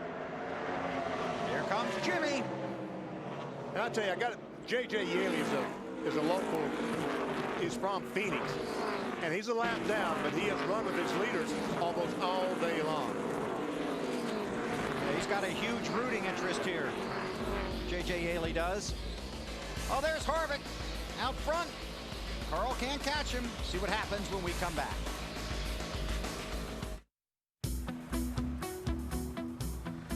Good luck tonight, Reed. We Sorensens really love our cars. Over the last 25 years, I've insured 88 cars for the Sorensen family. Every car they drive. Well, except one. And for that one, we sponsor the driver. State Farm, the #1 choice of 40 million drivers, is proud to sponsor NASCAR driver Reed Sorensen. Like a good neighbor, State Farm is there. When you want to get away, Let's go, girls. Enterprise Rent-A-Car will pick you up free and get you on your way. Pick Enterprise. We'll pick you up. I'm Dallin Hart Jr. Welcome to Wrangler Jeans Company, a new generation of Wrangler. New fits. A competitive bunch. So when we started getting points, every time we drank a Coke on camera, it became a competition. And when we heard the money would be donated to charity, well, we took it to the next level. Hi to our viewers. Hello, everybody. Thank you. It was absolutely delightful working with you. Not only do they have to clear the cliffs, the Arctic seal to survive the most forbidding environment. The Coca-Cola Racing family, doing our part to help those in need. Destination, 8 miles. Getting gas, be there in 10. Okay. Where are you headed? The processing plant. You need directions? No, thanks. I've got Nextel GPS. What'd you call me? What? No, this has turn-by-turn directions. We give the directions around here. I'm okay. New phones start at just $49.99. Nextel, only from Sprint. I ain't never seen anything that fast. Passed me like I was standing still. It just blew right by me. You know what else I can do? Just too fast. What? Just drive. How can something that small be that fast? Rapid release gels. Man, that's racing.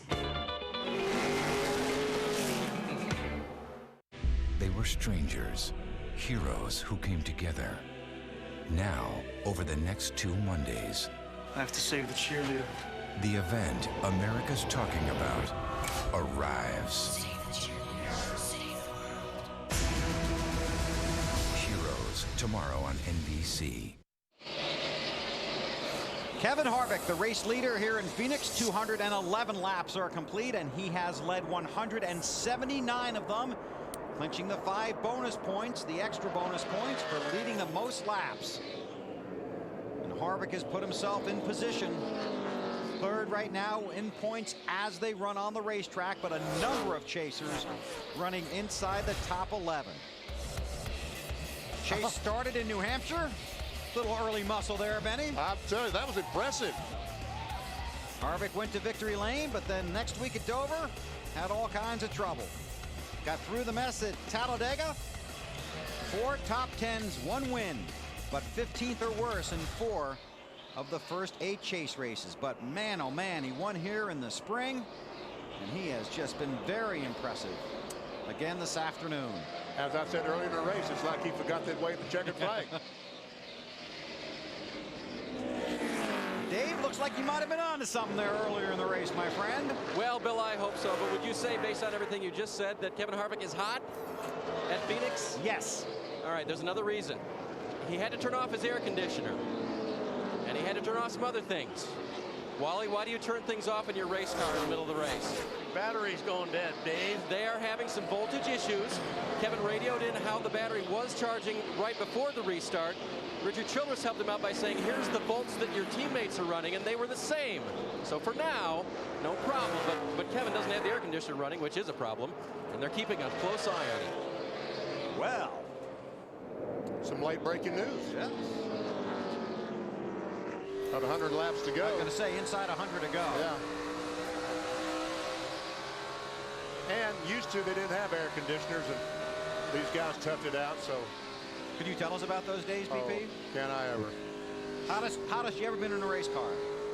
Probably Riverside, California. Really? The road course? Yeah, road course in June. How'd you do? It was hot. Did I tell you? I was really. I made a pit stop. Quick story. I made a pit stop. Give me something to drink because my water bottle had fallen over. I had no water in the car.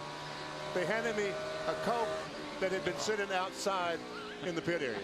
These guys like you? I took one sip of it and just threw it out the window. It was 110 to 15 degrees. So, man, what a day. Harvick keeps running like this. He won't be feeling the heat at all.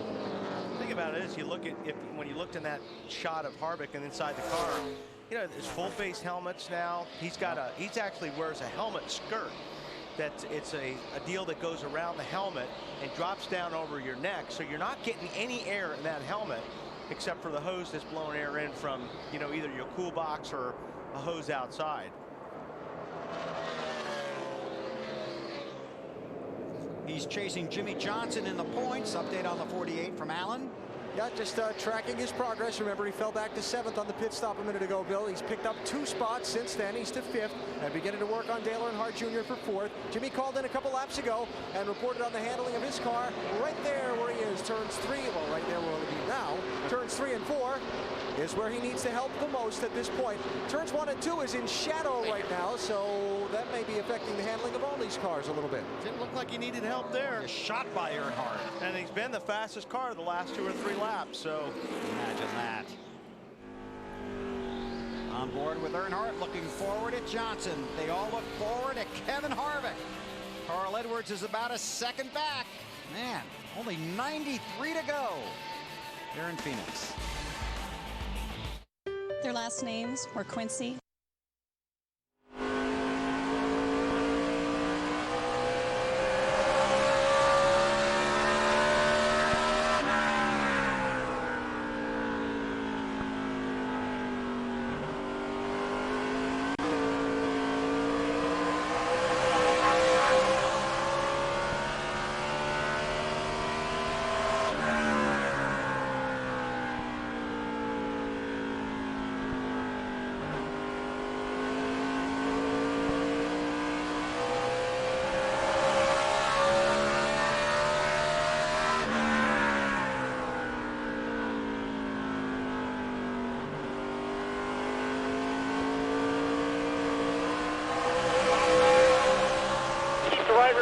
Right there.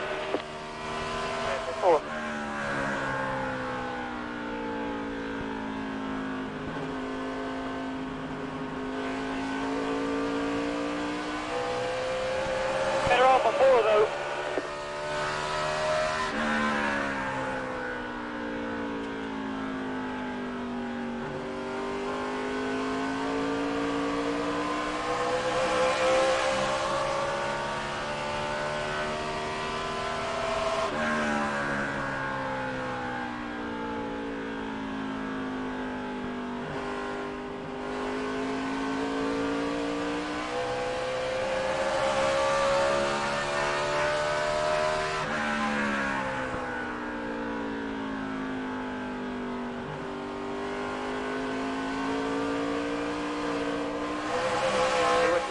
Last 2 laps. That was pretty good lap time with it.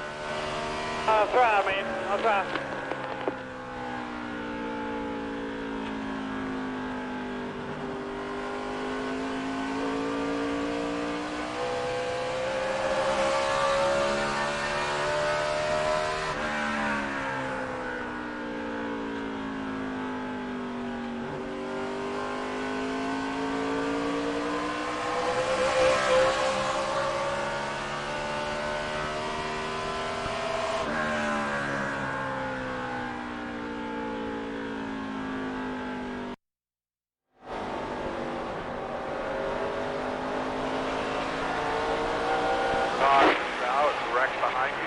Out.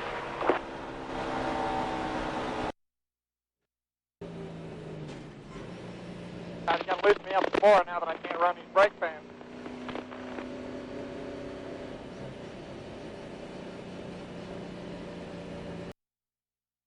Just come out here at Phoenix. Robbie Gordon involved. Let's go back and take a look. With 61 and 7 of Robbie Gordon side by side. Robbie's smoking though.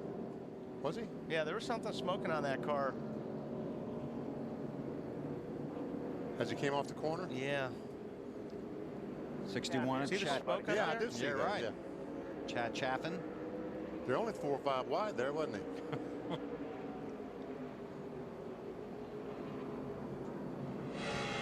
See what Kenny Schrader sees. Not much with that sun in his eyes.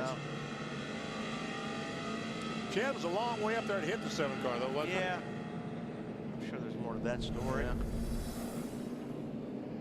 And Robbie Gordon has made it to his pit stall. He moved over. He thought I hit him, but he moved over and pitched me up against the wall. So he? Yeah. Robbie's thinking it's a payback for something down the road. 86 to go. You stop here, you can make it to the end. Unless we go green, white checkers or something wacky like that happens. Yeah.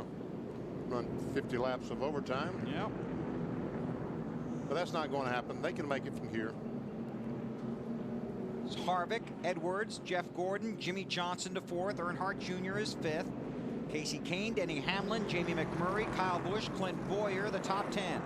Jeff Burton is 12th, Mark Martin 13th, Matt Kenseth is 14th. All 10 chasers run in the top 14 positions. They head for pit road. Here's Marty. Carl Edwards wants a slew of changes. Bill, he said this is the worst the car has been all day long, but it's still pretty good compared to everybody else. Tight in the center, loose on exit, a half pound out of the right rear tire, half pound out of both left side tires, and a half round of wedge out of the right rear. He said the car just slides in the middle of the corner, and then on exit, it's too loose. Dave? One of the electric devices Kevin Harvick had to turn off was the right front fan to the right front tire. That has tightened the car up. They will have to loosen this car with a chassis and air pressure adjustment. Alan. Well, we talked about Jimmy Johnson having a little issue on the pit stop last time. Looks like things are going a little bit better on this stop. Up to Jeff Gordon, going to take 4 tires there. They had a little trouble on the left rear, looked like on the 24, but I believe he might have gained a spot on the stop. Looks like he beat the 8 car out, Alan. Hectic race off of pit road. Let's take a look at it. There's Harvick. Boy, what a day he's having. Carl Edwards, then Jimmy Johnson and Jeff Gordon. Jr. The classic white.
One to go when you get back. One to go.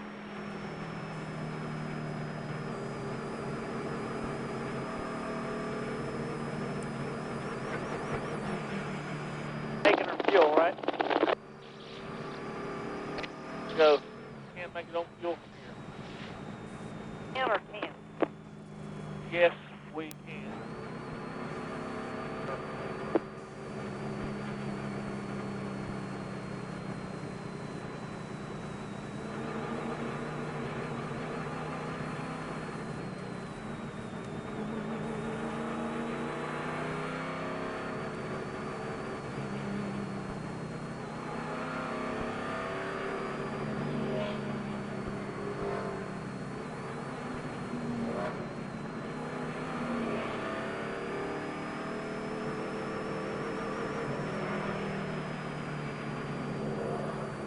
27 cars on the lead lap. 25th.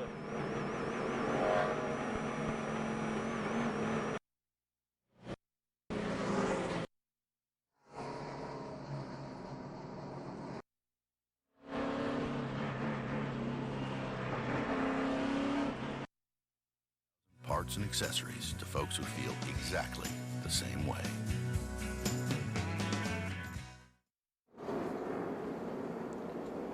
Pace car to pit road. 82 laps to go as the green flag goes back in the air at Phoenix. Kevin Harvick, the race leader. Then Carl Edwards, Jimmy Johnson up to third, Jeff Gordon fourth, Earnhardt Jr. fifth.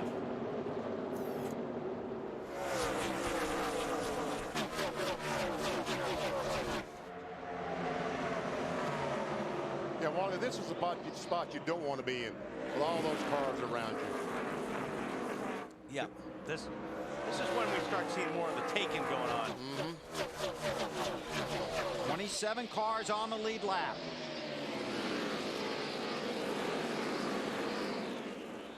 Well, those Roush drivers just love that late entry into turn one.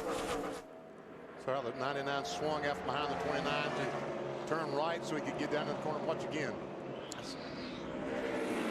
Tell you what, you get that car working, it's a thing of beauty. Yeah. Whoa! Oh, but you catch too much apron. What were you saying? When you catch too much apron, it's not such a good thing. That enables Harvick to get a little bit away from Edwards. That 29 car has been fabulous on the track, and he's gotten good pit stops all day. The over-the-wall guys that represent Richard Childress Racing for the 29 car of Kevin Harvick. Josh Mick, Houston, Texas. Jason Pulver, Tucson, Arizona. Nick Terry, Greensboro, North Carolina. Matt Kruger, Zanesville, Ohio. Clint Pittman, Lexington, North Carolina. Brian Engelhart, Greenfield Center, New York. Scott Nassett, Bloomer, Wisconsin. Corinne Malden, Birdsboro, Pennsylvania. Under the direction of crew chief Todd Barrier. How about Jason Pulver from Tucson, just down the road? And you know, he was in the Nextel All-Star of the Pit Crew Challenge they had in Charlotte in May. He was named the #1 tire changer. And getting it done today. Yes, he is. Hamlin, Kane. This is for 6th. 2 chase drivers. 3 wide behind these guys. Yeah, they're stacked up in the middle there.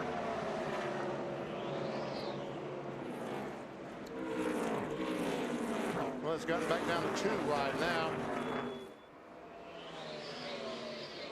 This is where it gets interesting, right back here. And you got some guys that are on the lead lap, some guys that are lapping more down, and you only have so much racetrack. Yeah, some guys trying to stay in the chase. Yep. And McMurray just trying to get a finish. Wow. I think he may have left a little rubber on the wall that time. I think he might have hit it, yes.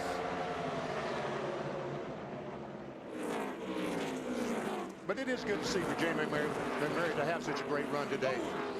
What happened? Somebody hit somebody? It looked like the 07. A Boyer got it. Tony Raines there.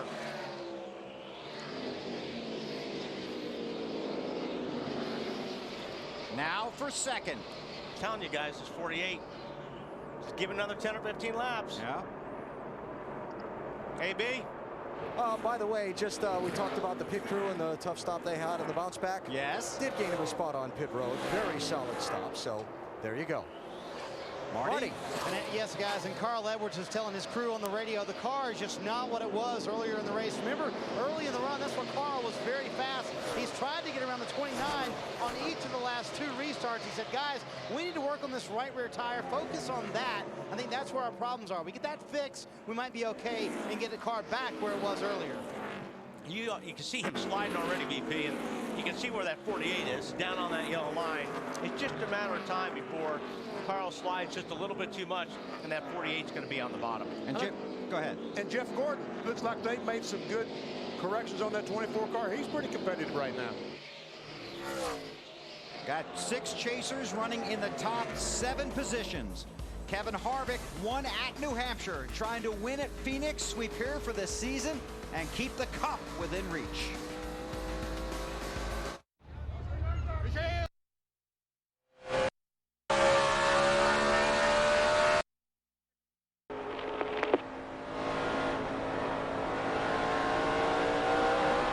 best you can. Nice and straight about the corner. No more spinning the tires.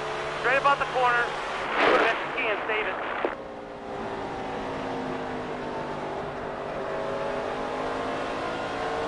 .930. Put some front brake in it. Put a turn of front brake in it.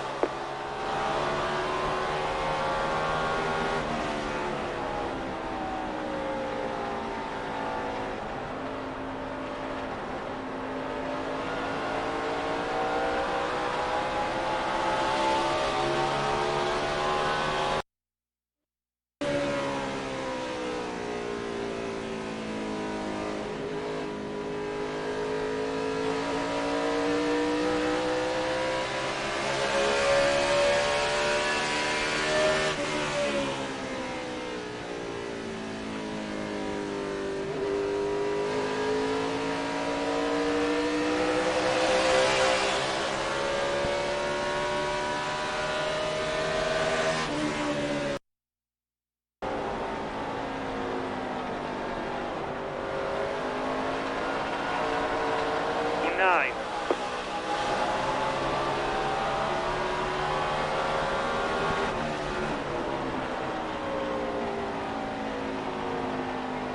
Outside.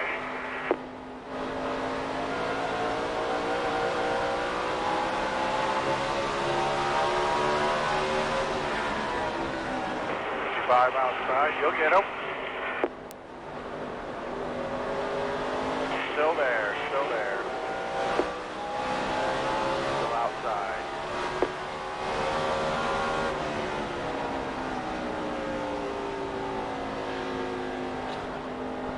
Clear, all clear.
As they can do it. So he started 29th, tiptoed his way through the field, then got to the lead.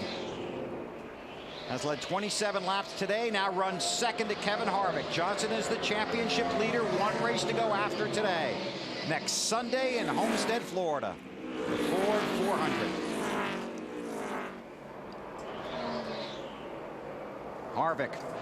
And just putting an exclamation point here on the season for Richard Childress Racing. And whether they win the Cup or not, you know, Harvick won at New Hampshire, Burton won at Dover. They both made the chase. Harvick running well here. It's a big turnaround. Yeah. Big turnaround where that team was a year or two ago. It was just fantastic. Let's do a quick top 10 through the field here. Dave?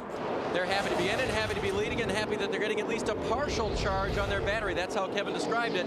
Thinks that something's still off. A little under 12 volts currently on the battery. Alan?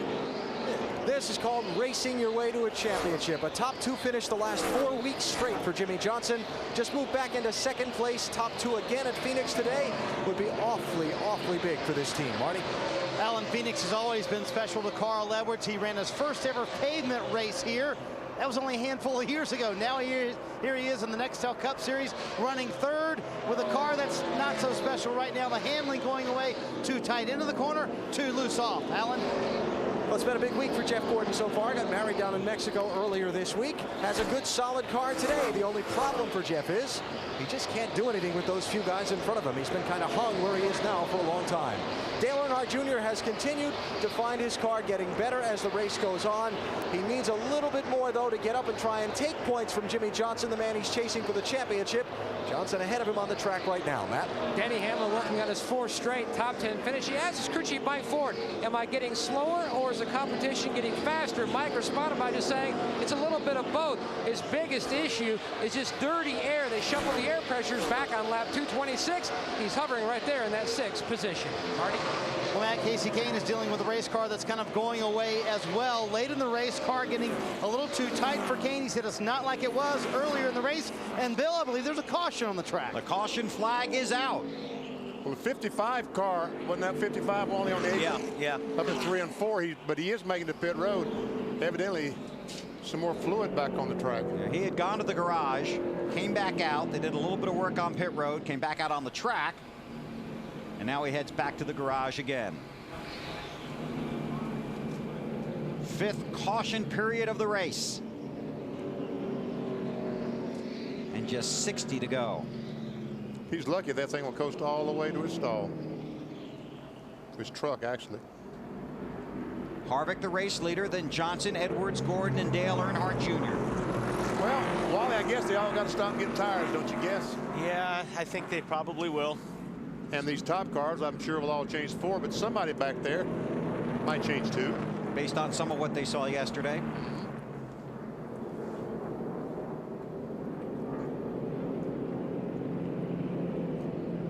Pit road remains closed while the pace car gathers the entire field.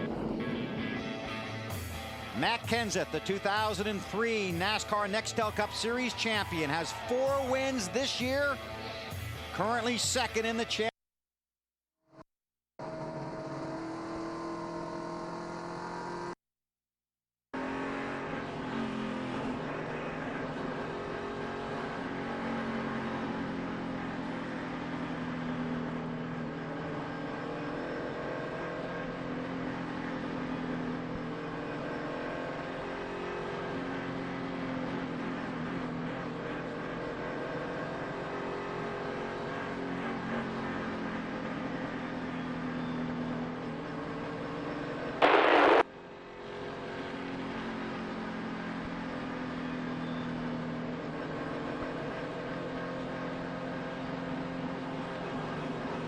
Coming, Tony Jr., 1400.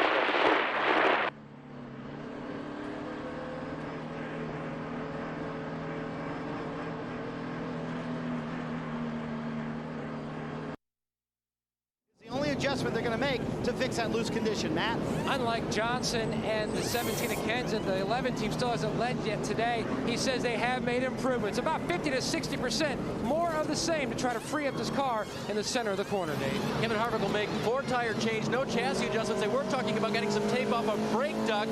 They don't pull any. Allen. 4 tire change, track bar adjustment. Jimmy Johnson, he and Kevin Harvick are going to have a close race. That's big right there. Good stop. Did I see the 6 car squirt by there? I think so. 2 tire stop for Mark Martin.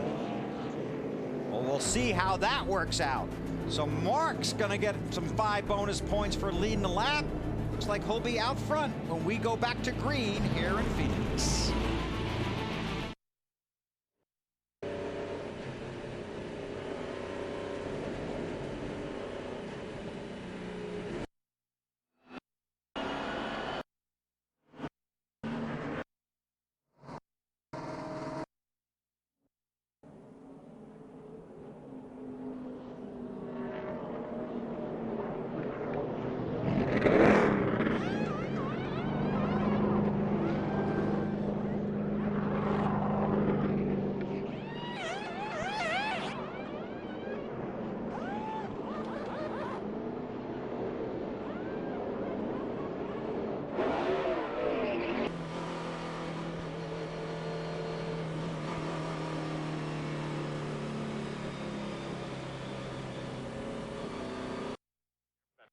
You're stopping here in front of you.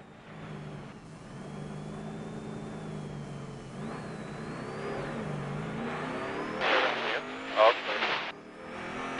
One to go and get back. Do one to go and get back.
Turn 3, Todd.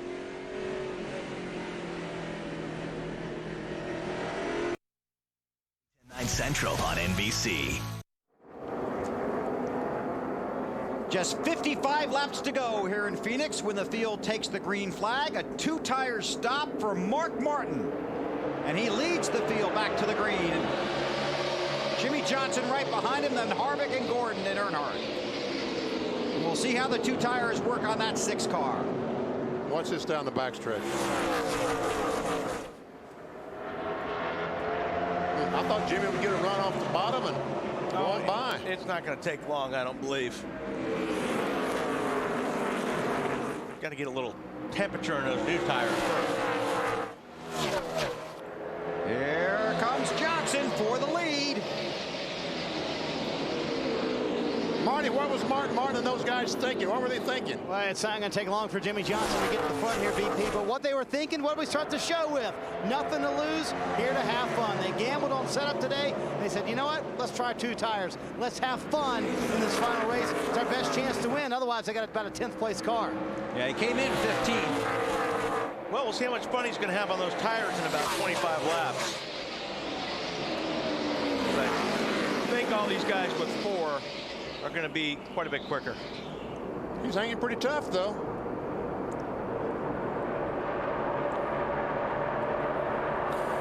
Harvick watches from 3rd as Jimmy Johnson and Mark Martin battle for the lead. All 3 of those drivers in the chase for the cup.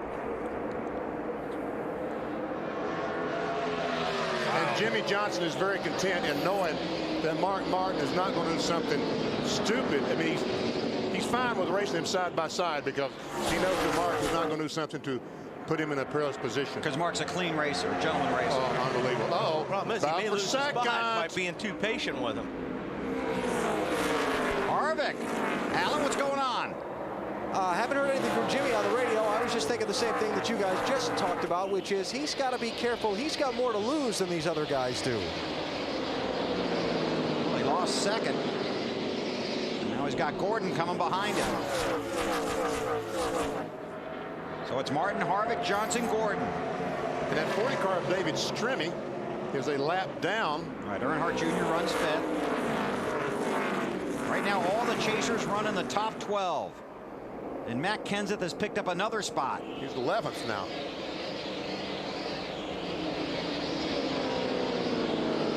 Mark Martin in that 6 car. 4 times he has finished 2nd in the championship standings.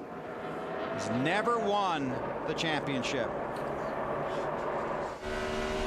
Carl Edwards gets the spot from Dale Earnhardt Jr. That's for 5th. Jr. slips to 6th.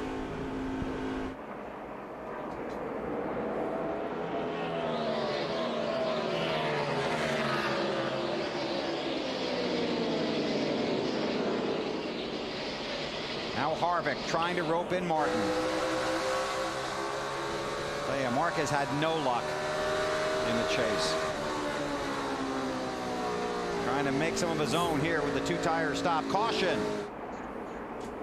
Motor behind you. 49 car smoking. Mike Bliss. Now, yes, that's not an oil line. That's the real deal there. Blown engine. Come on down, come on down, come on down. See him get oil across the racetrack when he made that turn? Right there.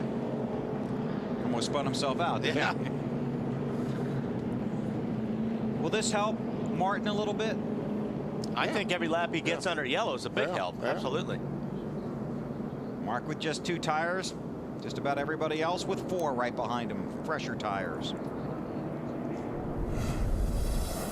David Stremme, who was up there battling, is the lucky dog.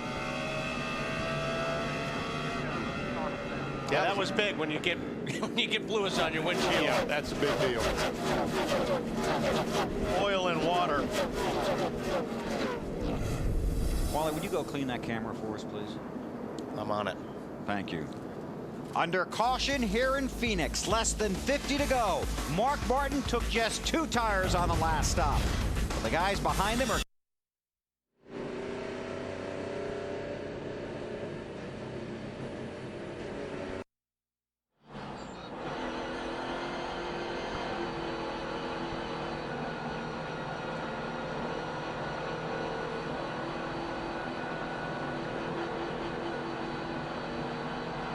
I'm coming. What do you want to do? You want to put the track bar down?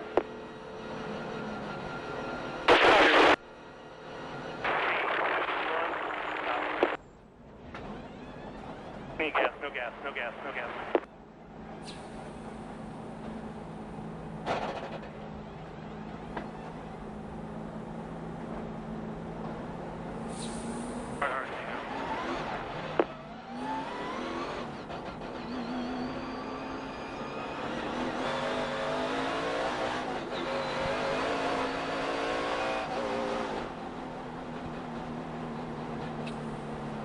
You gotta let me know when he's on pit road here. I can't see where they're at on the racetrack. That's it.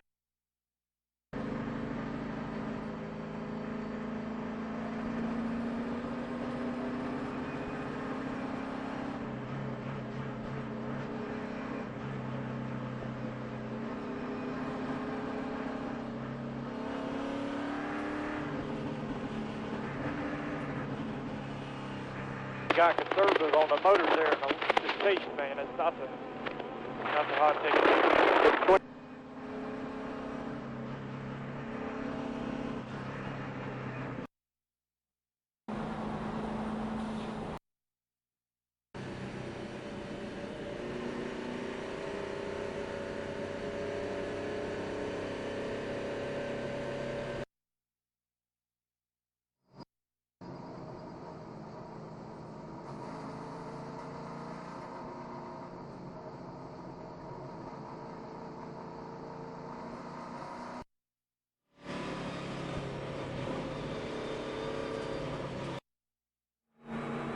You are watching the Checker Auto Parts 500 presented by Pennzoil from the Phoenix International Raceway on NASCAR In-Car. Only available on digital cable.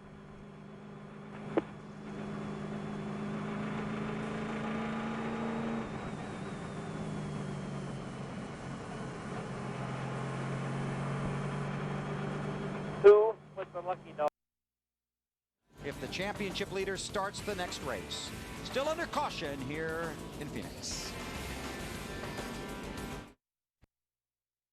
Just set tires ready. Bring it right front back here to the back.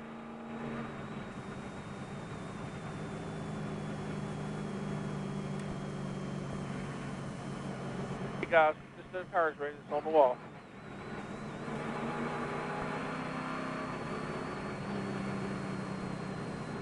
Forward zero. Forward zero.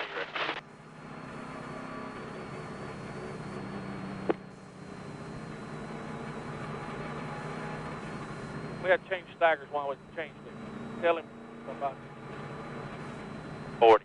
40 minutes left. All right, you ready, guys? You ready? You ready, guys? Somebody give me a head shake. All ready?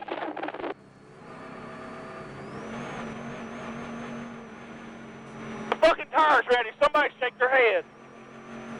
Come on if you can. Come on if you in if it ain't too late. I was passed.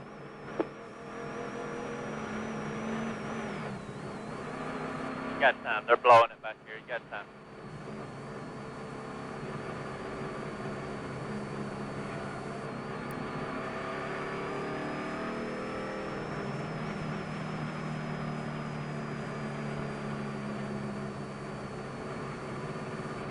Turn better, Kenny. Yes, sir.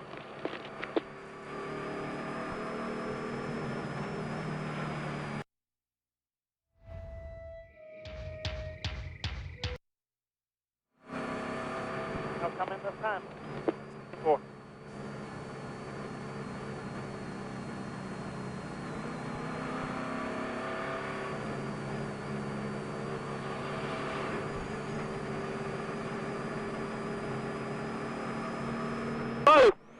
Both rears.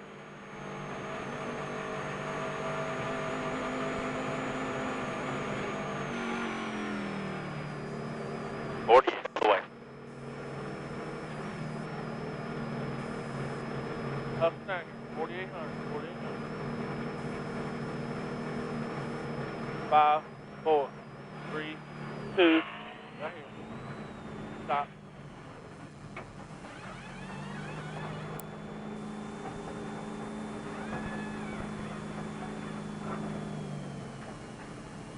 Get the rubber on this side, Dwayne. Don't forget the rubber.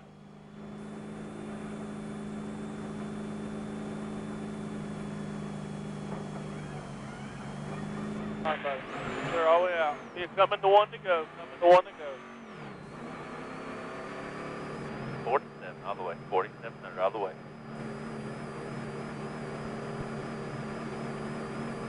All clear. All clear. Down in, going in 3. Going in.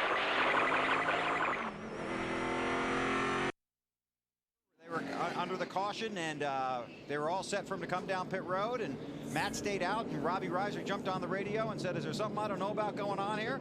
And Matt just came back on the radio and said, I thought this was the best chance we had by staying out the way the car was and the circumstances. And Matt made the call, and they won the race. I think what Robbie was trying to tell Matt is, look in your mirror. If everybody looks like they're coming in behind you, then come on in. We'll put 2 tires on. We'll come out, and we won't lose any positions. I think that's the point he was trying to make to Matt. And some of the lead lap cars did pit, but it was back behind Matt. Right. The top 17 cars stayed out. And now with Stremme being the lucky dog, there are 29 cars scored on the lead lap. And you want to jump up here real quick on Kyle Petty and Sterling Marlin.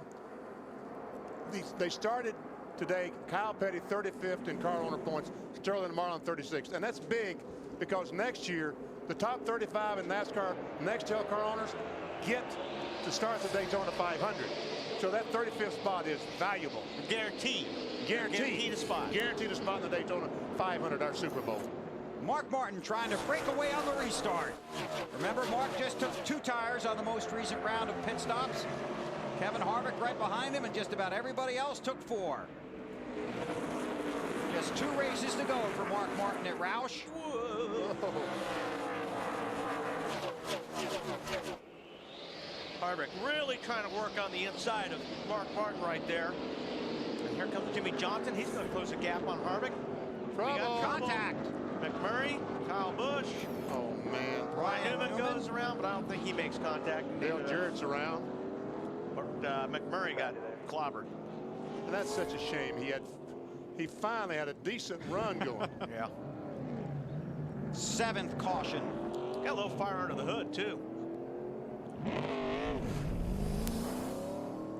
You see it right there in the back, and it looks like he's going to get turned by Tony Stewart. It looked like McMurray came up. He kind of came in front of Stewart, thought he was clear. And he hit everything. Yeah. Cars, walls, inside walls, outside walls, cars.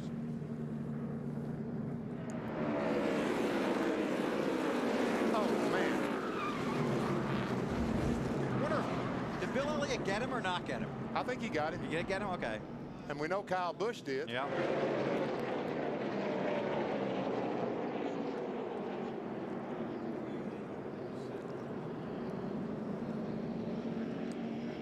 Well, that's the kind of chase it's been for Kyle Busch.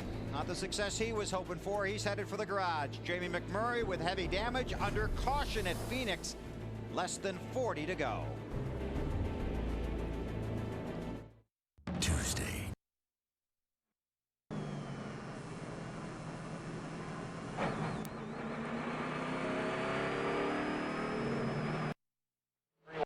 In here for like 2 laps now. Hell.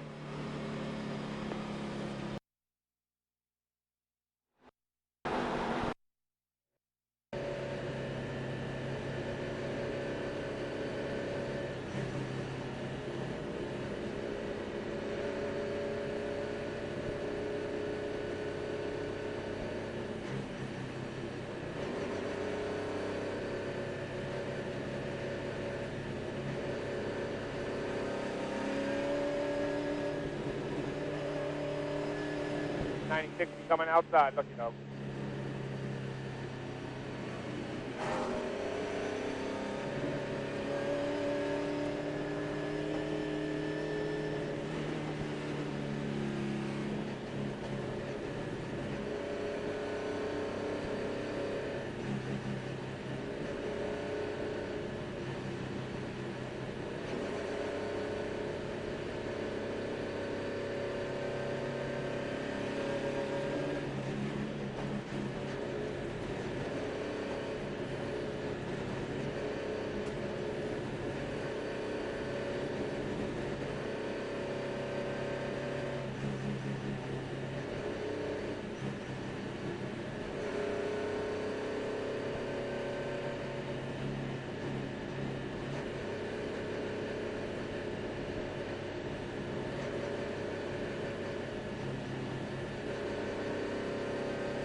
Awful close, man.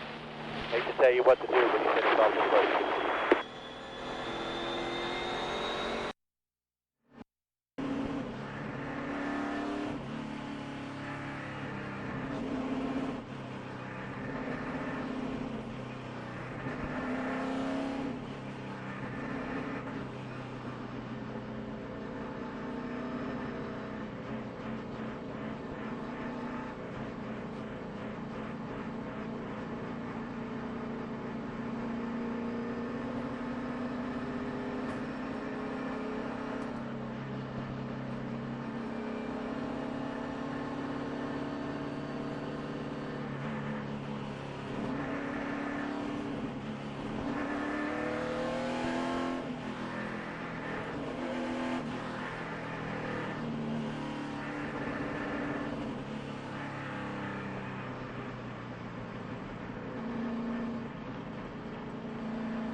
Be a good race to the end here, guys. Thank you, Dave. So our points leader summary. Jimmy Johnson up to third. Matt Kenseth right where he started. Denny Hamlin's made a nice move. Harvick has just been outstanding. Now, Kyle was talking about how hard it is to see. This is onboard Greg Biffle in a similar situation. There's the 5 of Kyle Busch on the right. The only way in the world he knew there was a caution flag is someone told him. Yeah, like I said, it looked like McMurray thought he was clear. He started moving up the racetrack. Tony Stewart was there. He was very, very close. But there again, if you have that sun in your eye for 1 second, you can't see if somebody's coming across your nose, or you can't see if you think you're clear on somebody. So tight. Chasers run in 9 of the top 10 spots. You know, did you see Harvick tightening his shoulder harness a moment ago? Those things will loosen up all the time. I remember my first time at Daytona, they said I'd run around the racetrack wide open. You know? So I'm going down the backstretch trying to do that, and I'm really tightening those shoulder harness down really tight because there's going to be a big wreck down in turn 3. And I will be ready when I get there. Now you have to continue to think how hard. Hang on a second. Where was that? Daytona. Oh, Daytona. Yeah. Okay.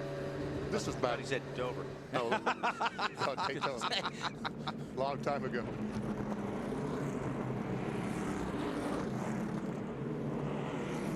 Watch Giant star Tiki Barber on what it's like to knock heads with Brian Urlacher on Sunday Night Football. You can check that out at NBCSports.com. I know I wouldn't want it to be me. No, sir. That's a mean man. And you can check out the game tonight, Bears and the Giants, right after Football Night in America. Right behind us here on NBC. Now this sun is tough. And don't forget, it's a little bit better for the drivers. Most of them have dark visors, and there is some tape that's helping that. I don't think our camera has a dark visor on it. Marty?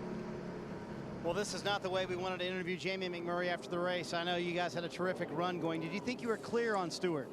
Yeah, I mean, Tony, he could have let me go. It just, you know, it's tied off at turn 4, and my spotter sat outside, and I just kind of hung where I was, and you know, I don't know, Tony was a little bit frustrated maybe, or just turned across me. Needless to say, I'll buy my Irwin tools at Lowe's. obviously, Jamie McMurray not happy with that contact. Well, they would have finished in the top 15 today, Bill, but it ends early.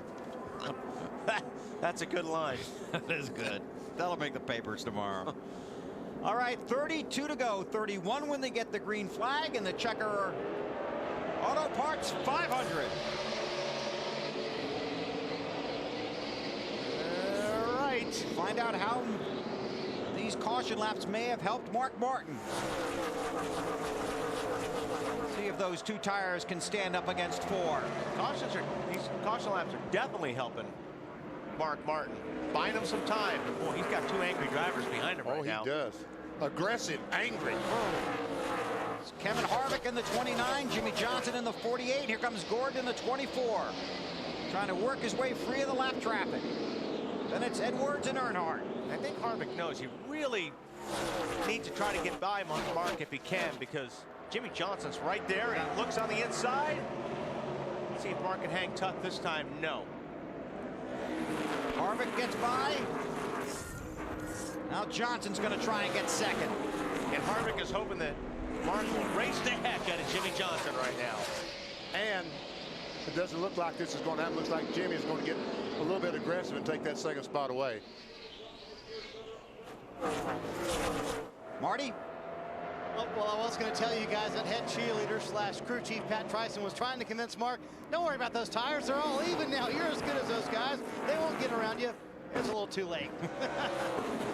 Well, unfortunately, the tires may be more even than they were when we first started, but the 6 car has not been the class of the 48, 29, 24 today. Gordon going to try and get third from Martin.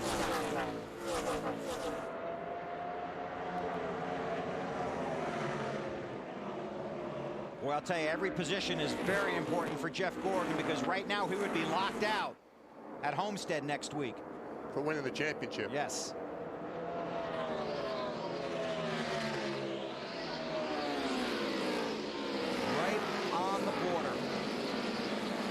got to be within 156, provided the leader starts the race. Now Carl Edwards looks inside of his teammate Mark Martin. Talked about it a little bit earlier, just this race and next week for Mark with Jack Roush. A long-term and very successful racing relationship will come to an end at Homestead with the checkered flag for Mark and Jack. Marty? I'm sorry, Marty, go ahead. That's all right, BP. I was going to tell real quick on Mark Martin. I asked Mark if he had anything special planned with Jack, a farewell dinner, anything like that. He said, no, you know what? I probably ought to arrange that. Maybe I hadn't thought about that, as a matter of fact. His teammate Carl Edwards just went by him. He is so happy in that race car. They have had a terrific car all afternoon long. He said, guys, I can't thank you enough. You don't know what it means to drive this car this weekend. This car has been terrific.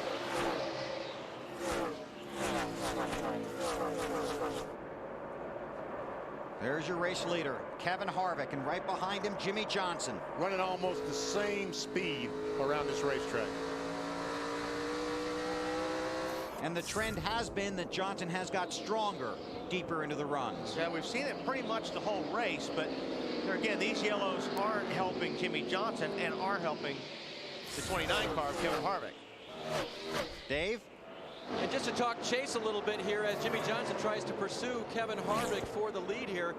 Harvick was asked this week what he thought he had to be in position-wise leaving Phoenix, going to Homestead to have a shot at the title. He said within 30 points. Well, he started the day 105 back. You just put up the points recently, and the biggest problem is that Jimmy Johnson has also had a great day. And right now, he's not gotten that close. All right, every driver is rooting for himself in this race, but everybody's rooting against Jimmy. Right now, Johnson leads Kenseth by 57 points, Alan.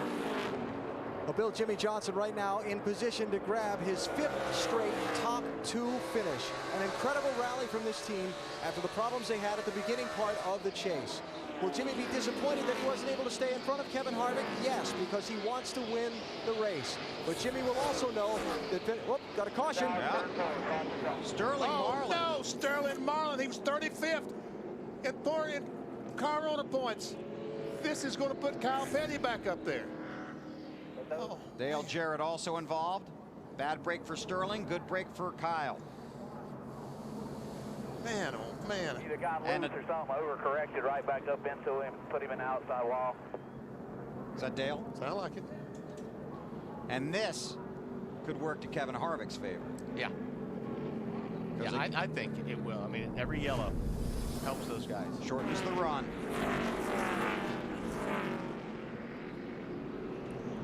Wow.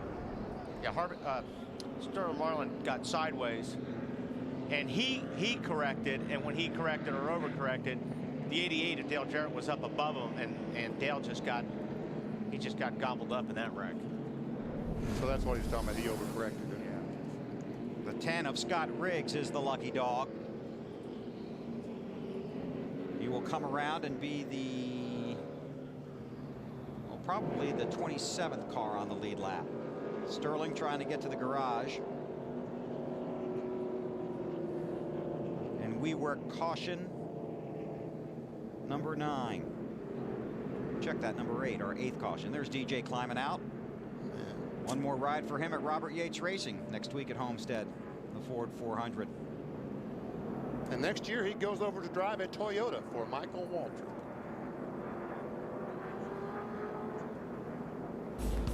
Coming up on 20 to go here in Phoenix. Can Harvick hold off Johnson? Can Gordon make a move? How's that apple pie coming?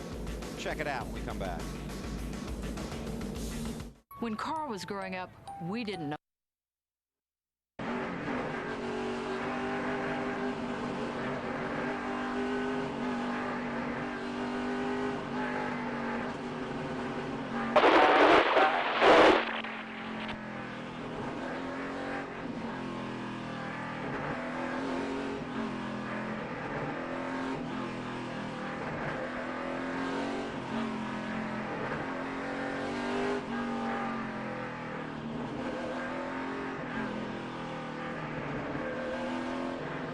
Not even being in top 29 when everything drove to start.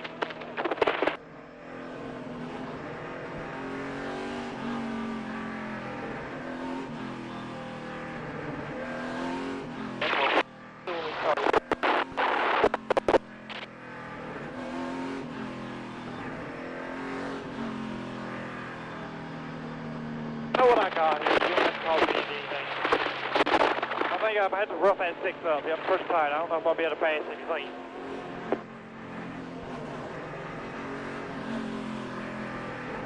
To the 11, get by him, and I don't know if I can. I'm first tight. I'm at the rough him up.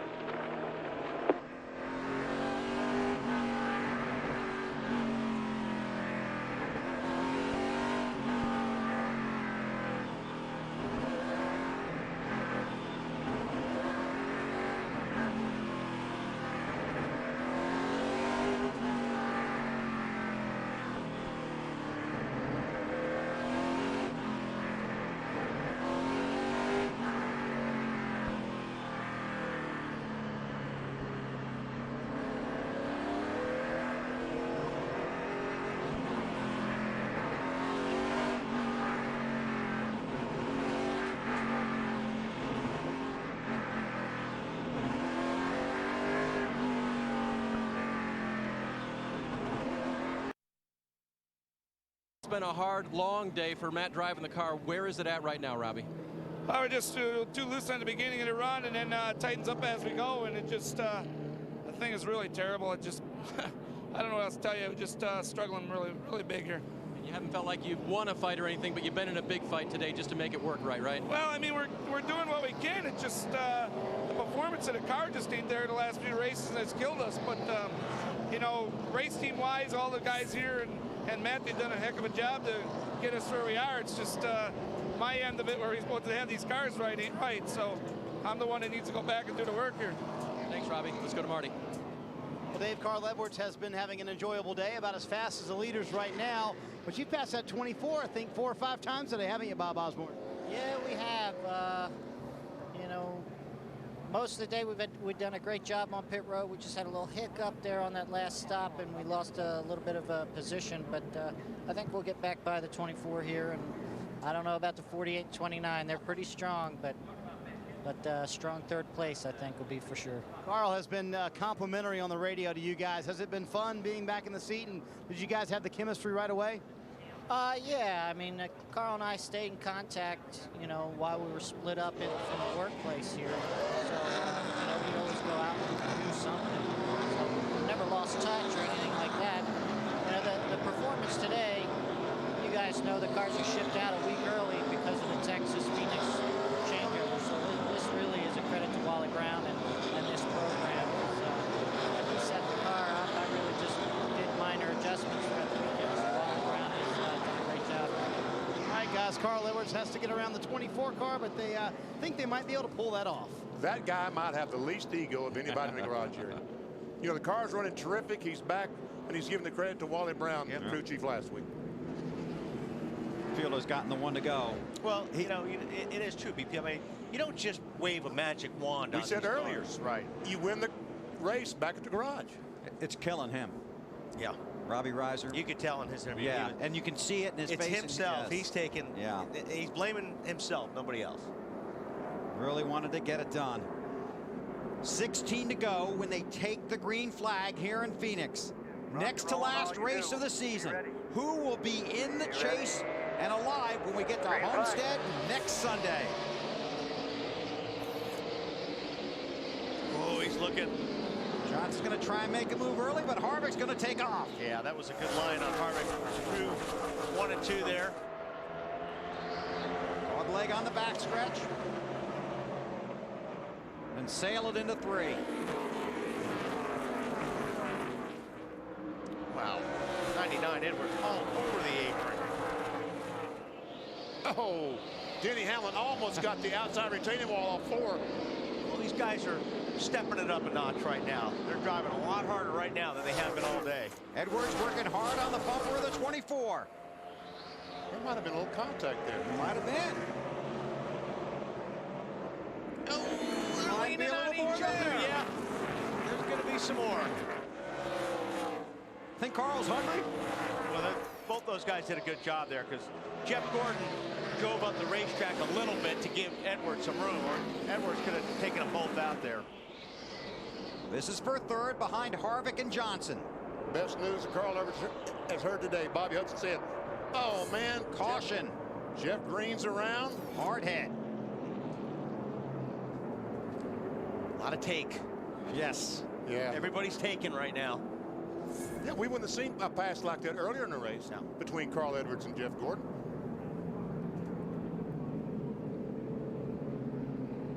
Lucky dog goes to Kyle Petty. How about that? Will come around, be the 28th car on the lead lap. Safety crew to Jeff Green's car. First look is already underway.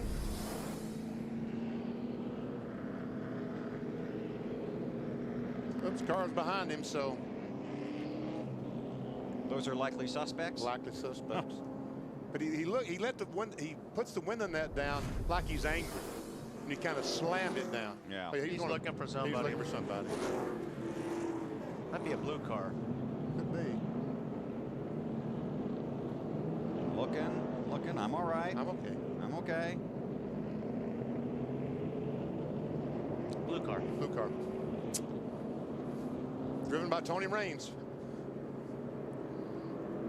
There's Tony. You can get your DLP TV at Best Buy, can't you? I believe so. We'll have to ask Jimmy McMurray where he gets his. We know you can at Circuit City. Yeah, you sure can.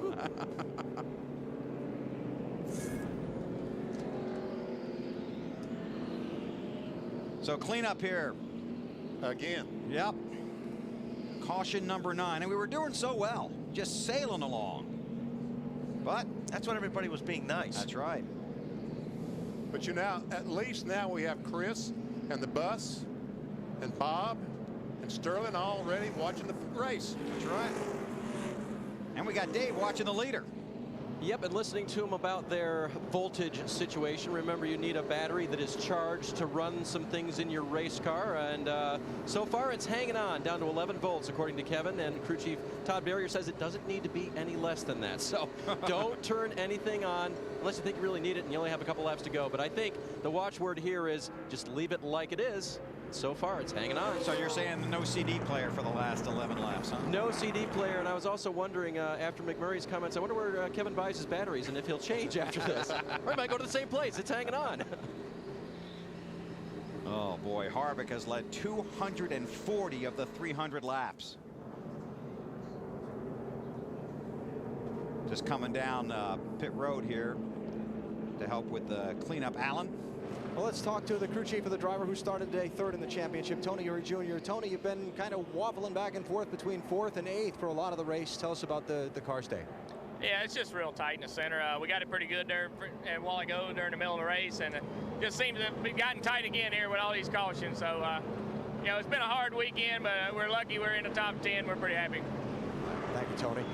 Tony Eury Jr., Dale Earnhardt Jr. rather talked earlier in the weekend about the fact that the mile-and-a-half tracks have been the strength of their program this season, but it seems like as they picked that part of the program up, the flatter tracks, like here in Phoenix, fell off. So they were a little worried about today. They have struggled today. They will go to a mile-and-a-half very fast track next week down at Homestead Miami Speedway for their shot at the championship. But Bill, it looks like they're going to need some help. They are. They'll be in it mathematically as of right now, Alan, but that's a lot of guys to climb over. And a long way to come in one race. It's NASCAR's season finale next weekend from Homestead. Saturday on TNT at 7 Eastern. It's the NASCAR Busch Series Ford 300. Then next Sunday on NBC, the final race in the chase for the Nextel Cup. The Ford 400, and our coverage begins at 2 Eastern with the Bank of America countdown to green. Coming up on 10 to go, and here are the championship standings. Again, you have to be within 156 points of the championship leader to be mathematically alive, provided the leader starts the race. And assuming Jimmy Johnson is the leader and doesn't win the lottery, pretty sure he'll be there. He'll be there on Sunday. So right now, those top 5 guys all in it. But Johnson, who really has been the bridesmaid since he came to the Nextel Cup Series, strong performances, unable to win the championship, finished second 2 years ago by just 8 points. The crucial thing just happened. They got to 10 laps to go. Right. So we'll not have any cars on the inside line. Only the cars on the lead lap. They'll all be lined up nose to tail. So if someone missed a shift, they can lose 2 or 3 positions easily. Alan?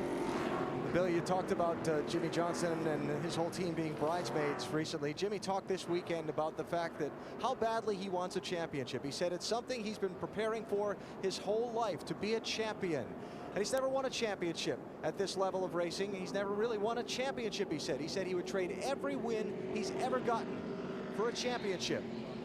With 10 laps to go today, he's put himself in position to race for a championship next Sunday down at Homestead Miami Speedway. And this team has spent a lot of time with owner Rick Hendrick focusing on how to overcome that last hurdle to be champions, how to deal with the pressure of the chase and these final races. It seems like they've taken a lot of those lessons to heart as they've gone down the stretch run of this season. Dave? Alan, yesterday in the Busch Series race, Matt Kenseth made a late race restart that the Kevin Harvick crew sort of questioned. Was he in the vicinity of the restart line? Afterwards, it was ruled that he certainly was, but even Matt himself said, I was close to being away from the vicinity of the restart. Kevin Harvick's crew just talked about that. They got an answer from NASCAR on this morning when they talked about it, said, where is the vicinity of the restart? And Kevin was wondering because he has to start the restart now. And you want a plan, and a plan and a B plan on these. Yeah, because if you do everything exactly the same, then that last restart could cost you a win and a lead. So what you want to do is you want to move it a little bit. You want to catch the guy behind you off guard, just a little. 8 to go. Let's see if Johnson tries to make a move at the very beginning. Carl Edwards in trouble on the restart, and they bunch up behind him, and the front two break away. I don't know if Carl Edwards missed a shift or what was the deal on that, but he got ran over. And the 07 car, Clint Boyer's got big problems. He's got a left front fender rubbing the tire badly. As Matt Kenseth is trying to go by on the outside. Don't believe that will make it for 8 laps. I don't believe it will either. There's no way it's going to make it. But I don't want to be around him when it goes. Black flag, 07. Clint Boyer being called to pit road.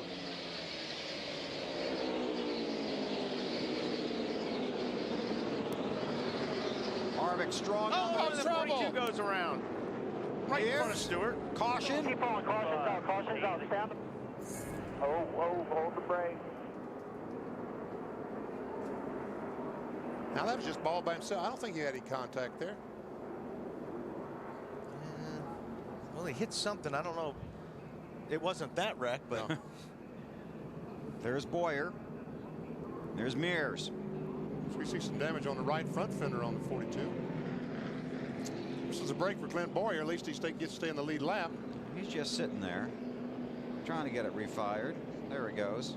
He's got a lot of damage on the left front, too. A lot of damage. Yeah, he does. Okay, let's go back and walk through this. Let's take a look at the restart first. Single file restart. Watch a 99 car, third car in line. Their first two cars will take off. It looks like he missed a shift.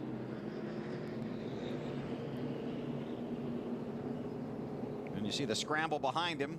Gordon and Hamlin trying to get by. Because I saw a puff of smoke come out of the right side, and then normally that's because you miss a shift. And the jam up behind, Clint Boyer got his left front fender banged up.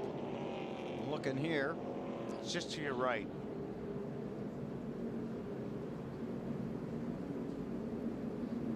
So the report from the pits is Carl Edwards is saying that with contact from the 24 car that caused that, Wally. There's Mears going around. I think there was contact because the 99 didn't go anywhere. Because the front two took off. Yeah, they did. They had a great, both those front two cars had a great restart. Well, you know, Jimmy watched the race yesterday, so he was thinking about those restarts with Matt and Harvick. So we just wanted to be ready. There's Boyer on pit road. They attend to the damage on his car. And they're holding him for something. Marty? Well, guys, this is Carl Edwards' version of what happened on the restart. He said Jeff Gordon hit him, picked his rear tires up off the ground, so when he went to go, nothing happened. You can see the damage on the left rear of the 99 car, or the right rear, rather. Now, remember earlier in the race, we told you Jeff Gordon was not happy with the 99 car. He said that he felt like he roughed him a little race and made some gestures to Carl Edwards earlier, so maybe there was a little bad blood there that led to that. Alan? A couple things there from the 24 side of that story, Marty. First of all, Jeff Gordon said, well, tell the 99 to go on the restart and we'll be fine. And the other thing was, after the caution came out, just after Carl passed Jeff, The crew chief for Jeff Gordon, Steve Letarte, came on the radio and said, what in the world's going on with the 99? Asked the spotter to go down, and Jeff jumped on the radio and said, no, I got it, it's fine. He's really good on the first couple laps after restart, I got it. So take that for what you want. You see back on the right rear quarter how that's pushed out there on the 99 car. Whoops, that's not the 99 car. Steve Letarte, crew chief for Jeff Gordon. Race has been red flag. The car is stopped while the cleanup continues. We'll get you a shot of that damage there, BP. There you go. There we go. Right there. There is where the contact was made with the right rear, and we saw in Jeff Gordon's car, right in the nose, we saw the bruise there. So there's no doubt there was contact, but you know, Jeff has a valid point. Is the 99 did not go as well as the front two for whatever reason. There you see the front two take off. You know, I'm going to say that, yeah, that's an understatement. He didn't go anywhere. I mean, he didn't go anywhere. Well, look where the 11 is. And you're looking at, you know, when you're the 24, you're not, you know, you're looking at the flag stand and you're trying to look at the leaders on when they take off. Looking through the cars in front of you, trying to. Those two front guys took off 3-4 car lengths, and the 99 still wasn't going anywhere. So you got to go, or you're going to get run over. 07 car, I'm told, we saw him sitting on pit road with the officials. He's leaking fluid. Right, they pushed him back to the garage. Marty? And guys, here's one point about Carl Edwards. He does not use a spotter to call the green flag. He calls it himself. So when he sees the green flag, he goes. As we've seen, it's hard to see going down into turn one. So maybe he didn't see the green flag until about half a second later. Marty, it's time to adjust when that happens. I would agree, BP. I would agree. Okay, well, when you're the third place car, you should be able to see the green flag when it's thrown. There are the spotters between turns 1 and 2, most of them here. You'll look down and see the whole track.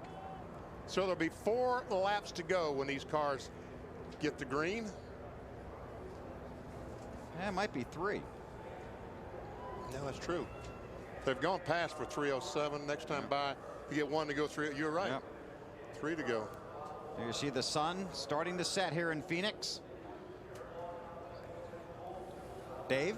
So, Bill, I want to just reopen the discussion with you guys about the restart and Kevin Harvick. Basically, the question that Harvick was asking was, could I win a race today the same way that Matt beat me yesterday? Does that make sense? Yes. I mean, that's what they wanted to know, and they talked to NASCAR about it, and they agreed that Matt had restarted the race in the vicinity of the restart line. And so, you know, it was close to the edge, and Kevin knows that he could do that possibly too. Now, the other thing Matt did was he gave him a variety at the end of the race, right? Right. Yes. So this was the close to the nose of the 48 restart. The next one might be the early restart, but that would be Kevin Harvick's hand to play. Well, why he would have an early restart, if he looks up and the 48 car is laying back to get a run on him, then he would start a little bit early. All you're trying to do is just catch him off guard, just a second off guard. That's all you're looking for, because what you're looking for is a clean entry into turn one. If you can get into turn one clean without somebody diving underneath you, as good as Harvick's car is, then it's going to be tough to pass from that point on. And this is onboard Earnhardt Jr. on the restart.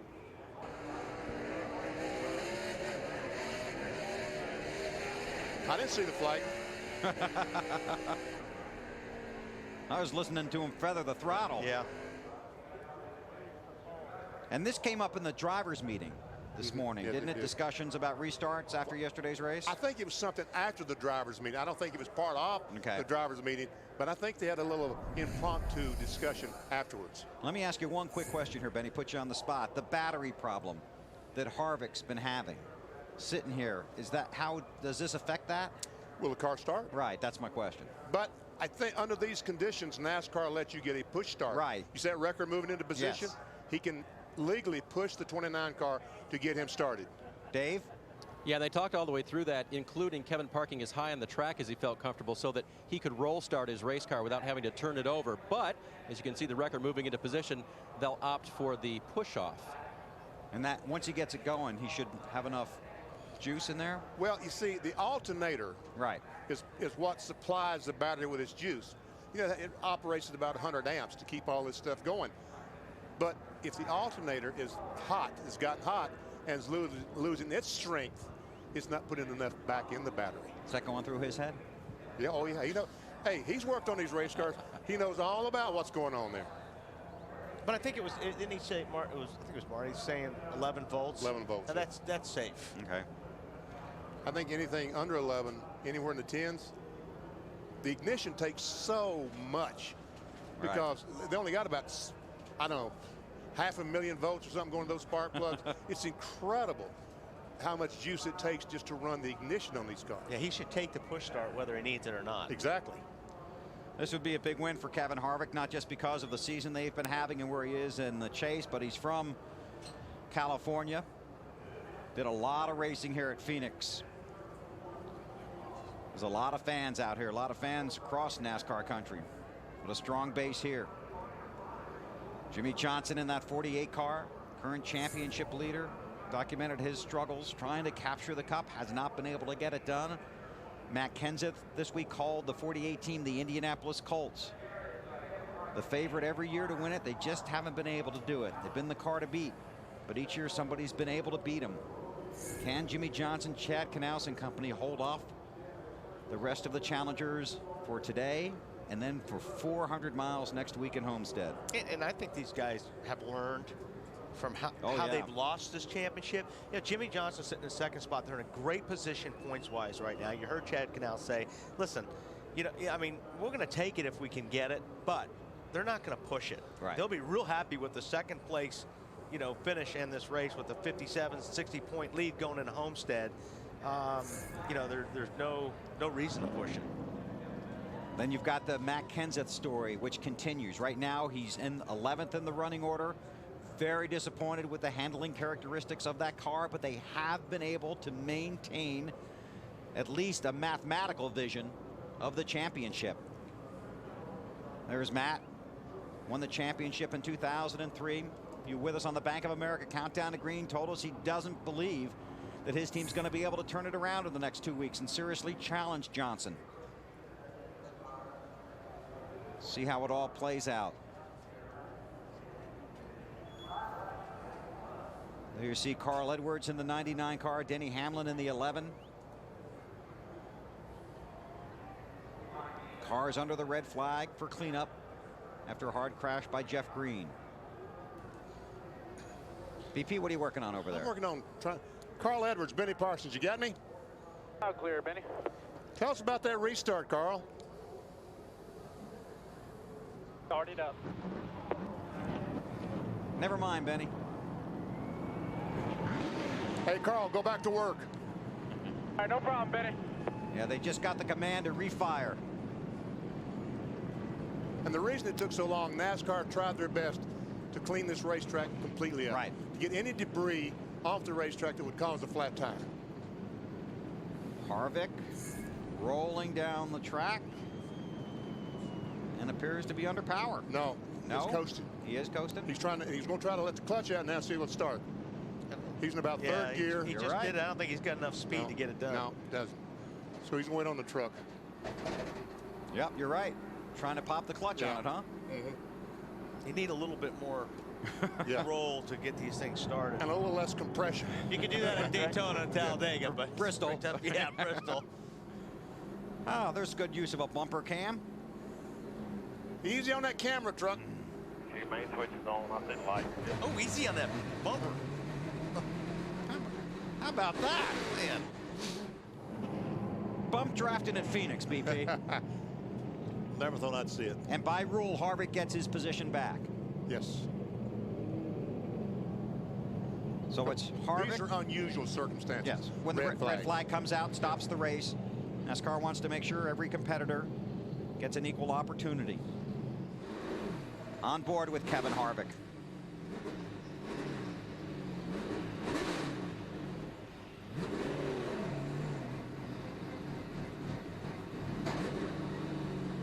Slowly working his way up through the gears as the field gets back in line. One of those transmissions sound like they're breaking every time they shift, don't they? It's Harvick, Jimmy Johnson, Jeff Gordon, Denny Hamlin, and Carl Edwards. Then Mark Martin, Casey Kane, Dale Earnhardt Jr., Kurt Busch, and Jeff Burton, the top 10. Matt Kenseth is 11th. Got 9 chasers in the top 11 spots. They've all had good days, but Harvick and Johnson have had great days. Harvick has led 247 laps. Jimmy Johnson has led 28 laps. 1 to go. They're working down the backstretch. They'll get the 1 to go when they get to the front stretch at the start-finish line. So it'll be a 3-lap shootout if the caution doesn't come out again. Wouldn't shock me. A lot of hungry guys out there. 26 cars on the lead lap. Last car on the lead lap, the 45 of Kyle Petty. See how much these points change between now and the finish. Alan? What's the best thing Jimmy Johnson sees on the racetrack right now? One car in front of him. That, Benny, but I'll give you one better. All right. The car that's behind him. His teammate, Jeff Gordon. After you've worked all day to try and get a top 5 finish and give yourself a good shot at the championship next week and that lead, the last thing you want to do is get bumped from behind on a restart and wrecked and have it all get thrown away. Jimmy's got a teammate behind him who, yes, wants to win, but will take care of him. Actually, not just a teammate, but a co-owner of his race car. That's probably the most comforting sight Jimmy's got right now in these final 3 laps. Now, here, listen to this. Jeff Gordon is 162 points back right now. The cutoff is 156. If he passed Johnson, he'd pick up 5 points and be at 157 and still basically wouldn't be mathematically eligible if the leader started the race next week. So that position, while important, really won't help him that much. I think he's just going to protect Johnson's back. And watch. And watch. Pace car will dive to pit road. 3 laps to settle it here in Phoenix and set the stage for the season finale next Sunday in Homestead, Florida. Watch where he restarts. Oh, Johnson's right there.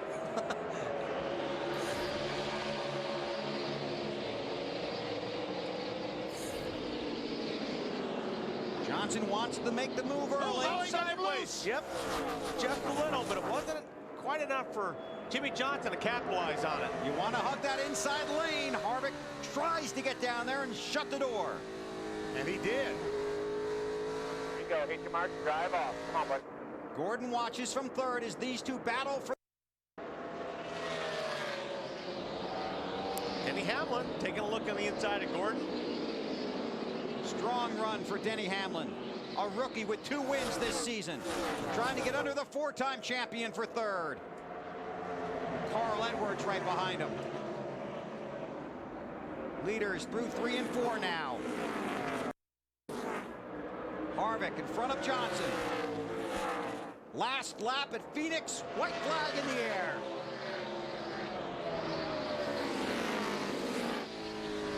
Looking back at Jimmy Johnson from Kevin Harvick.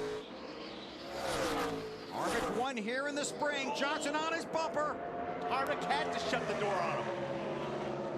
Johnson's got the momentum. Harvick's going to try and step away off of 4. Johnson's not going to get him. Kevin Harvick sweeps at Phoenix. Awesome job.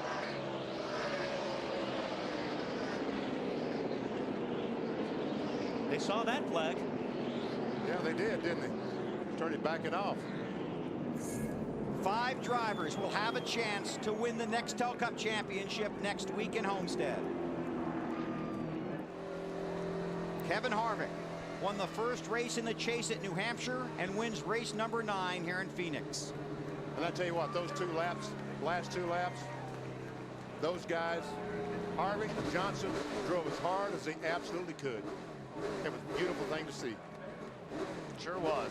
Football Night in America is coming up immediately. Here are the unofficial championship standings with 1 race to go.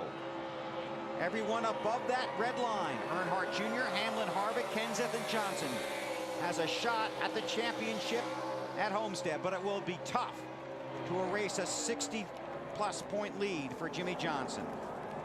Harvick celebrates. Big win for Kevin Harvick. Ever see Harvick? Denny Hamlin comes through that 3rd place finish. Gordon, Edwards in 5th, and Martin. That 2-star stop worked out well for him. Kenseth, 13th position. David Gilliland, 16th tonight. 26 cars on the lead lap. Casey Mears, 26th. Sterling Marlin took a hard hit, both in the car and in the points, owner points. Jimmy Johnson will clinch the championship at Homestead next week with a 12th place finish. That's unofficial based on the points as they stand right now. Points are made official on Monday by NASCAR. Harvick's going to need a push to get back to victory lane. For those of you that want to continue watching NASCAR racing from Phoenix, please tune to CNBC for the conclusion of our coverage. And coming up next on NBC, it's Football Night in America with Bob, Chris, Sterling, and the bus for all of today's NFL action. And don't forget, it's Bears and Giants after that. Our racing coverage continues on CNBC. One race to go next week at Homestead. We'll see you there. Thursday, it's supersized comedy.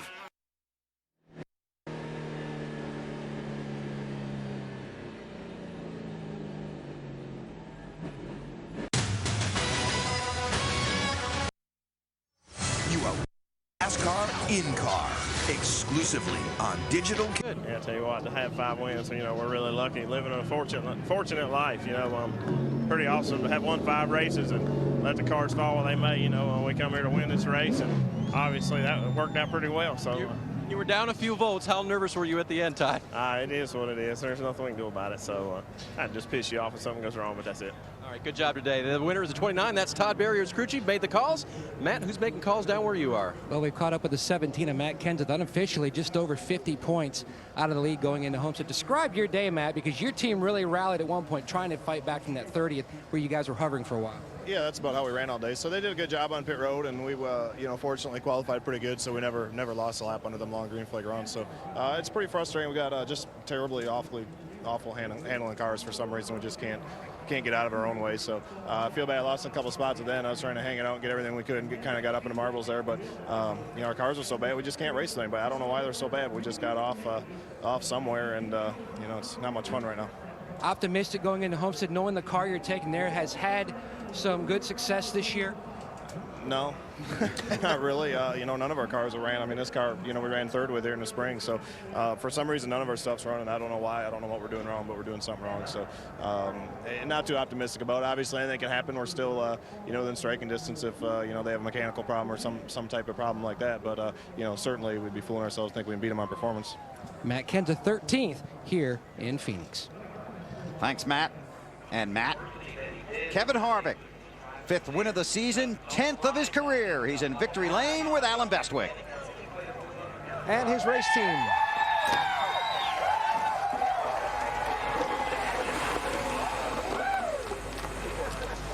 Showering him with appreciation for his effort. Kevin, congratulations. What a dominant drive today. Yeah, I tell you, this Reese's Cookies Chevrolet was really good. Jimmy got a good run on me, but I wasn't going to lose the race at that point. You know, we did what we had to do today. We led the most laps and won the race, and you know, he was right there behind us. So we'll keep doing all we can do and just have fun, and our car was really good today. All right, a couple things I want to backtrack you through the race on. You got out on pit road behind Jimmy and Mark Martin late in the race. Any concerns you were going to be able to get back around him? Well, my biggest concern was the alternator shut off, and we didn't have any fans, and everything, the brakes would get hot and kind of go away. So I knew if I stayed behind him very long, I was going to be in trouble because the brakes were going to get hot, the tire got hot, and it would start pushing. But all in all, it all worked out. We had about 11 volts left on the battery, and everything kept going, so it was pretty cool. All the late restarts. What was going through your mind when you kept seeing caution flag after caution flag? But the only thing that was going through my mind is what is the vicinity of the restart and how far can I push it? So, you know, I knew we had a lot more area to play with than I normally thought we did, and just tried to mix it up and make sure I had my tires clean, and all in all, it all worked out. So just proud of, we get to give away 29 Avalanches, a couple $100,000 for our GM Goodwrench Expertise Challenge. So that's pretty cool that we won all those races. Next week you go to Homestead 90 points behind, tied for 3rd. A thought? Well, I mean, it's never over till it's over. Obviously, we wish we were closer than that, but you know, we did everything we could do today, and that's all we can do. And we'll just, however it falls, it falls. It's been a great year for us. Congratulations. Thank you. Thanks. Kevin Harvick, winner today at Phoenix. He sweeps here this season. Marty? Alan, this is exactly the day that Jimmy Johnson and the 48 team needed. They wind up finishing second. Let's first of all talk about the final few laps. You thought you might have had Kevin there, but did you creep into your mind, I need to focus on the big picture here? Yeah, I was a little bit better than him in 1 and 2, and he was better than me in 3 and 4. And those 10 points in that trophy would have been very, very nice. So I had such a comfortable car and a comfortable day that I felt racy there at the end, and I wanted to go get those 10 points. Unfortunately, just kind of ran out of time. Had a great run on Kevin coming to the dog leg on the back straightaway, and he wasn't willing to give up that real estate. And there was a position right there where I knew that I needed to get out of the gas and be smart here, and I did that, and we'll see if it pays off. You looked at the championship lead on our monitor and you saw it was 63. You gave the Tiger Woods fist pump. Is that enough to get you the championship in Homestead, or are you still a little worried about that? No idea. I have no idea. We're doing the right things. We just got to go down there and outperform the 17, the 8, and the 20. Would you describe that? 20, the 11. The 11, yeah. The other Gibbs car. Yeah, would you describe that as a comfortable lead? It's a decent one. It's a lot better than 17 coming into this race. So, you know, if we just go out and run well and do what we've been doing this last month, you know, things hopefully will work out. You gonna sleep in the next 6 days? Oh yeah, I haven't slept the last 3, so I'm gonna get some credit built up here the next couple. All right, Jimmy Johnson's gonna go rest. Exactly what the 48 team needed. They finished second. They're in the lead by 63 points, and a hug from crew chief Chad Knaus. Dave? And Denny Hamlin with a steady stare at the points there. You see the number 90. What does that make you think going into next week's race? It's less than 91. But it's more than 5. Yes, it is. I don't know. We did everything we needed to do today, other than short of winning. But you know, the whole FedEx Ground team, they did a great job. I mean, they gave me a race car that could run top 5. We finished in top 5 with it. Unfortunately, we didn't have any mistakes by the 48. Those guys are just on it right now. They are championship material. You know, bearing a miracle, they're going to win the championship. And you know, congratulations. They've had a great year, and they're really earning it right now. We ran a feature at the beginning of the show, learned how competitive you have been all through your life. So what does that do for you going into next week? Well, you know, of course I'm competitive, and if I end up second or third or fourth or fifth in the points, then I'm going to be disappointed that I didn't win the championship. But we're going to go to Homestead next week and celebrate a great year. That's what we're there to have fun, and you know, we're going to pat each other's on the back regardless of how we finish, and you know, celebrate such a great season. Let's break down today just a little bit. You had a great car at the start. Got away from you, and you guys reeled it back in. That was kind of tough. Yeah, I mean, that's the important thing is, you know, we had such a strong car on the long runs. I don't know why we just struggled for the short run. And it seemed like when those short runs started happening, we started losing more and more ground. But, you know, we did, Mike made a lot of adjustments there at the end to where I could pick guys off one right after the other. You know, you never know what we had there at the end until, you know, the last lap when we got around the 24. So it's still a great run for us, and I'm happy to end the year on a great note. This is only your 3rd race here at Phoenix. You'd be excited to come back next spring?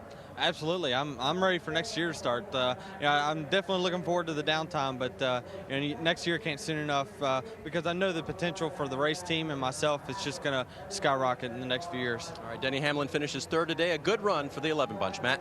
And rounding out the top 10 is Jeff Burton. That race pretty much ended almost like a short track race. It was pretty crazy. Yeah, it was wild. This is a short track. You know, Kevin and those guys are so good here, and you know, he's such a great driver, and it's really proud of those guys. We never quite were as good as we needed to be, but we kept fighting, and I got my guys had some great pit stops there halfway through the race, and ended up with a 10th. But my teammate just killed me today, so real proud of them. They did a great job. I'm happy for them. Going into an intermediate race where your team has been strong this year and looking to close out the year on a very positive note, your thoughts? Well, we're excited about it. Certainly, we're glad that Kevin still got a chance at the championship, and sorry we don't, but we're going to go there and give all we have and try to build some momentum for next year and just try to get better. When you look at the sun at the end, a lot of people were saying they thought that was going to be an issue today. And you even asked Kevin Harvick at driver intros in the Busch race, was that a factor? Was it for you? That restart where everybody got bottled up, I think it was a factor because, you know, whenever it started, it wasn't because of the sun, but then you just couldn't see well enough to respond to it. So it was a factor, but that's our job to deal with it. The RCR cars bookend the top 10. Thanks, guys. Jeff's in a hurry. There's car owner Richard Childress. Want to remind all of you coming up next here on CNBC, it's D-Life after we wrap up our coverage of NASCAR Nextel Cup racing from Phoenix. What a season. What a season for Kevin Harvick. And even if he does come up short next week, they have really sent a message that Childress Racing is back. The comeback of the year, there's no doubt. Richard Childress, his whole teams, all three of his teams this year have been phenomenal. And Kevin Harvick really handled himself with a lot of class after that incident last week. The post-race incident, did a number of radio interviews. I talked to Ray Evernham yesterday, and he said almost the exact same thing Kevin said on the Bank of America Countdown to Green. They've really never met, really didn't know each other, Evernham and Harvick. They talked several times on the phone, you know, and each handled it, each complimented the other one on how well they handled the post-race situation. If you don't know what we're talking about, there was some contact on the racetrack last week between the 10 car and the 29 as they was battling for second place. Harvick and Scott Riggs. Scott Riggs crashed hard, really hard. And when he was running second. And after the race is over and Harvick has been to the media center, he's going back to the garage area, one of the crewmen for the 10 car pushed him and he fell down, and he fell into his wife, and she fell down, and a NASCAR official. But Kevin did take the highlight on this. He said, look, don't cost the guy his job. Let's just go back racing again. Dave? With Jeff Gordon now, who finished 4th on the day after starting on the pole. Assess your performance. Solid. You know, it wasn't obviously what we were hoping for. We want to get that first win here, and thought we might have a car capable of doing it, but Harvick was so strong, and then Jimmy came up through there, and we made a bunch of adjustments throughout the day. Real proud of Steve Letarte, all the guys on the DuPont Chevrolet. Good pit stops and a bunch of different adjustments trying to get it better, and I feel like we did make it better at certain parts of the race, but we didn't need those short runs there at the end. They really hurt us, and it got pretty wild and crazy, but I was you know, real proud of everybody. I'm extremely proud of Jimmy and that team. What an awesome job they did today. Come home second and got themselves in a solid position for next week. Jeff, before the race, everybody was sort of talking 48, 29, and then everybody else. Do you feel like you and Steve worked well enough together to get you even above that crowd? Well, obviously not. They finished ahead of us, you know, but I feel like we've gained a lot. We were a lot closer this time we've been in the past, you know, but there's just, you know, just something that we're missing, you know, whether it be a little bit of my driving style, a little bit of our setup. We got to get that combination, but we're a heck of a lot closer this time than we've ever been. We know what the 48's got there, you know, and Jimmy drives different. And so, you know, we got to put those things together. But that 29 was awful strong today. You know, he was going to be tough to beat no matter what. But, yeah, I feel like we learned some things. And, you know, it's only, I know we're out of the championship, but, you know, we're going to go to Homestead, try to win that race, do what we can to help Jimmy, and take everything we've learned, you know, this last half of the season into next season, be stronger next year. And give us a quick windshield view of that incident with the 99 and that restart. Well, he got in the back of me coming off of turn 2, and, you know, we've been racing one another hard for several weeks, and, you know, Carl, he's pretty aggressive, and he's a lot of fun to race with. And, you know, I'm doing what I can to get the best fishes I can. And, you know, there at the end, when he got into me, I got pretty frustrated with it. And on that restart, I watched the leaders. They took off, and I jumped on it. And he didn't go. I ran into him, and I let off, waited for him to go. I jumped back into it. He didn't go again. That time it picked the wheels up off the ground. So, yeah, I certainly wasn't trying to get him out of shape there. But I was going to attack him pretty hard after the incident that happened just before that. You know, just because a guy raced me like that, I'm going to race him the same way back. That's been a good week for Jeff. Married on Tuesday, and on Sunday finishes 4th. Congratulations. Marty? Well, Carl Edwards finishes in the top 5 here at Phoenix, but we need to talk about, first of all, the restart with Jeff Gordon. What was going on there? I don't know exactly what went on. All I know is when I was trying to go, I couldn't. And I don't know if it was because his car was, you know, up under mine or whatever, but we talked about it. He felt like I didn't go early enough, and maybe that was the case. I just wanted to go talk to him, make sure that we were cool, man, because, you know, we're going to be racing together for a long time. He's a great champion, and I don't want to have any trouble with him. So you did talk and make amends, because I know there were a few times during the race, too, where you guys raced each other a little hard.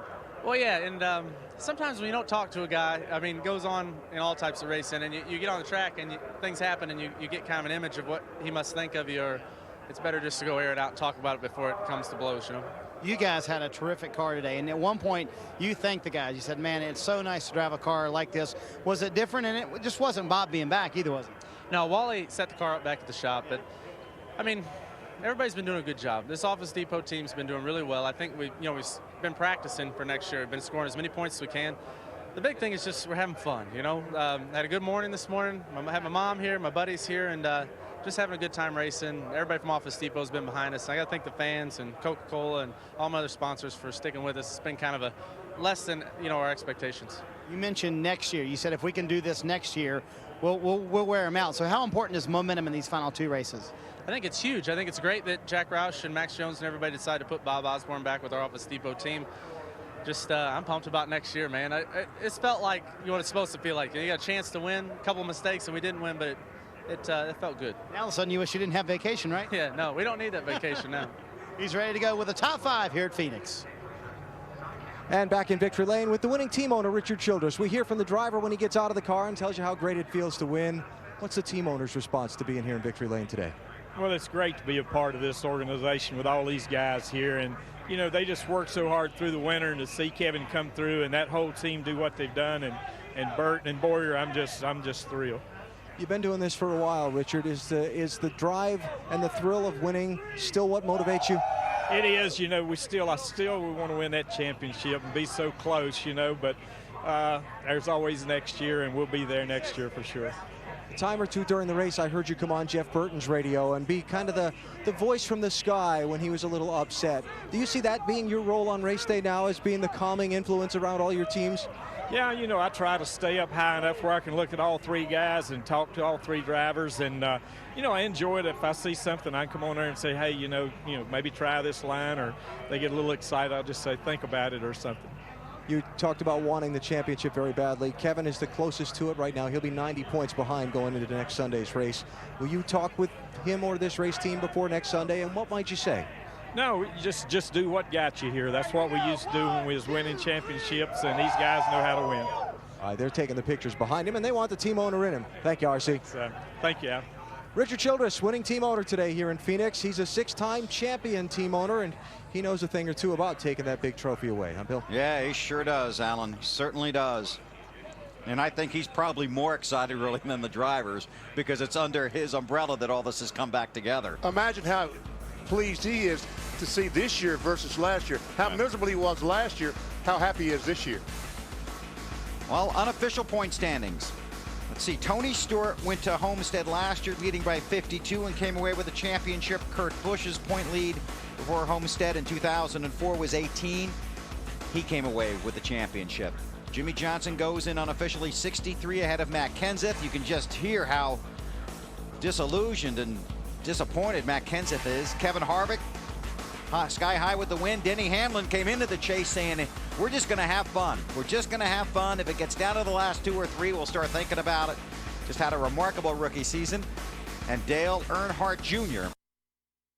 The Nextel Cup. So Kevin Harvick has got to be relieved, but also very hopeful. He still does have a legitimate shot at doing what no one has ever done, and that is win both the Busch Series Championship and the Cup Championship in the same year. We still have a dogfight getting ready for Homestead as this NASCAR Nextel Cup season.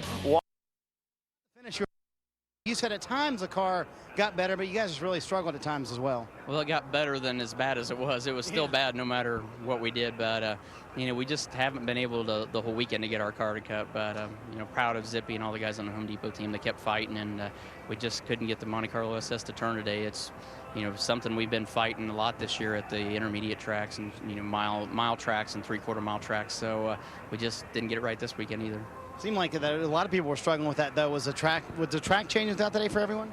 This compound tire that we run, I think this is probably the one track of the 3 tracks that we run this compound tire that has the least amount of grip anyway. So I think it just makes it that much worse to try to get your cars to turn. But it's, you know, like I said, it's just one of those variables that we for some reason can't figure out how to make our car turn. But, you know, Denny did a good job, and I think they found something that we couldn't get, or just a difference in driving styles. But, you know, no matter what we did, all we could do is free the entry up too much and free the exit up. We really couldn't get the center freed up enough. There was one incident with Jamie McMurray. He was a little upset with you. What happened there?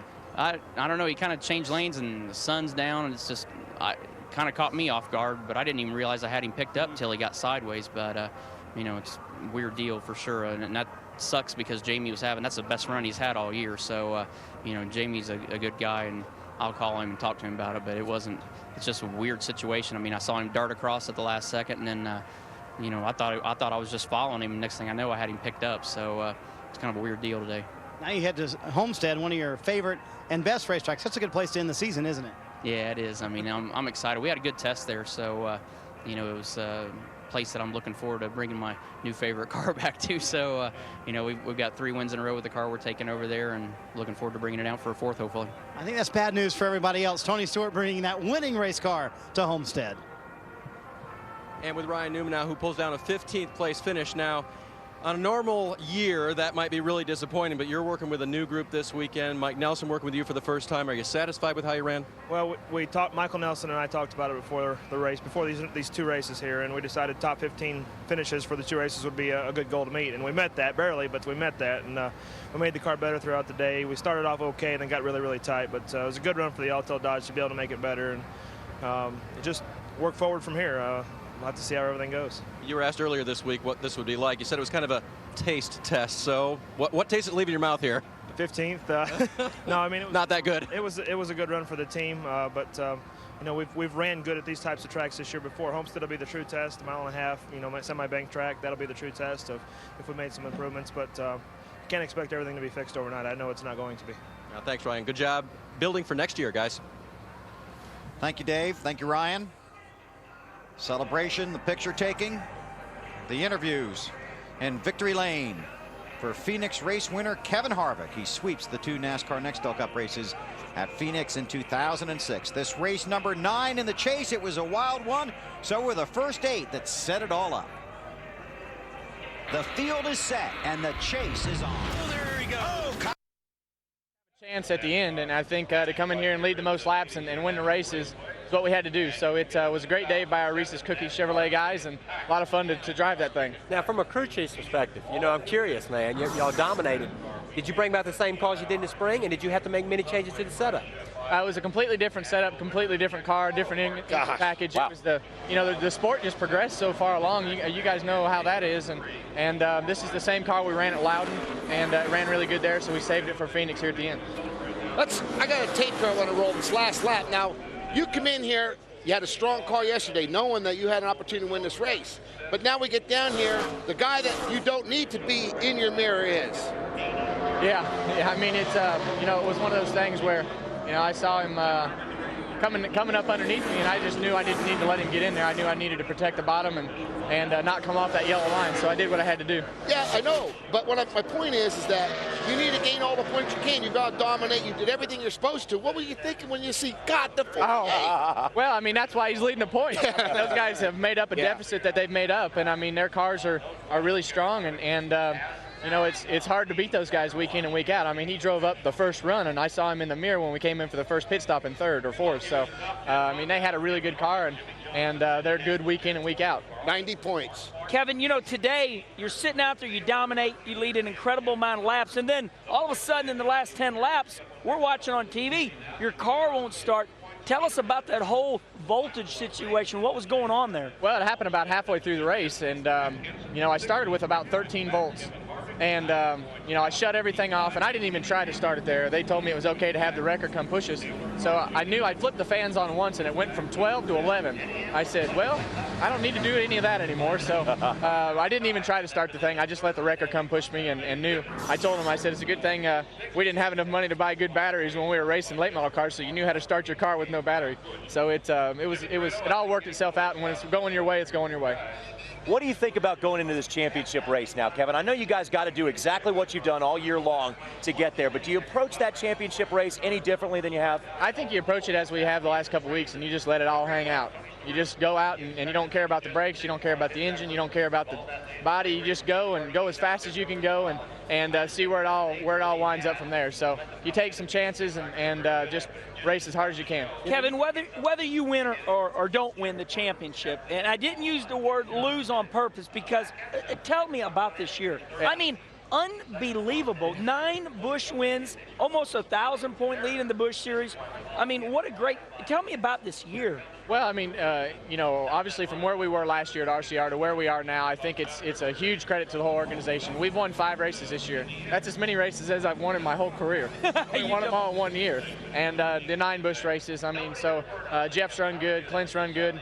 But, you know, our group has been together for a long time, and to have the stuff that we have now and have the experience of that group together is something that money can't buy, and that's something that's really special to me. Kevin, congratulations. Very big victory today. We'll be watching you as you go for that championship next weekend. Folks, there's Kevin Harvick going back to celebrate after an absolutely dominating performance here at Phoenix. Now let's listen in on what third-place finisher Denny Hamlin had to say to Bob Dylan. Easy now. Denny Hamlin playing a little hide and seek all day long, but everybody knew he was there at the end of the race with a third-place finish. Not too shabby after what you were going through earlier in the race.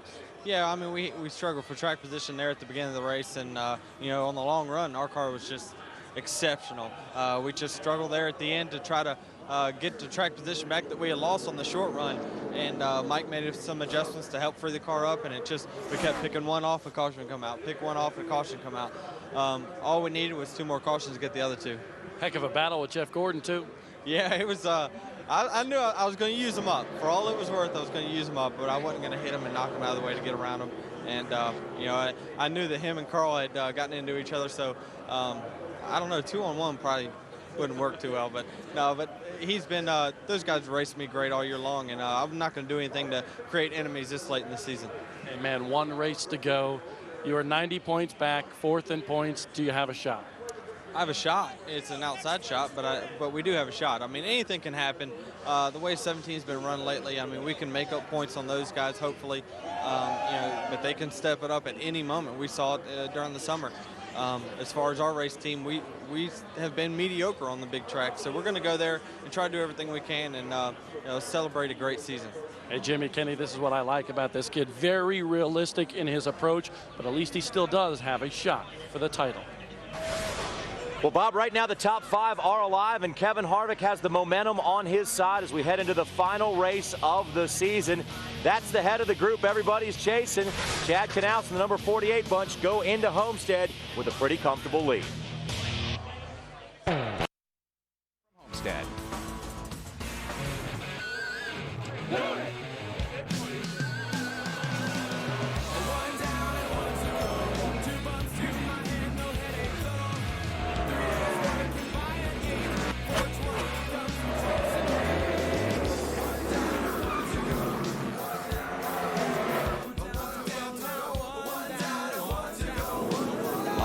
Guys out there. 26 cars on the lead lap. Kevin Harvick sweeps at Phoenix. D-Life.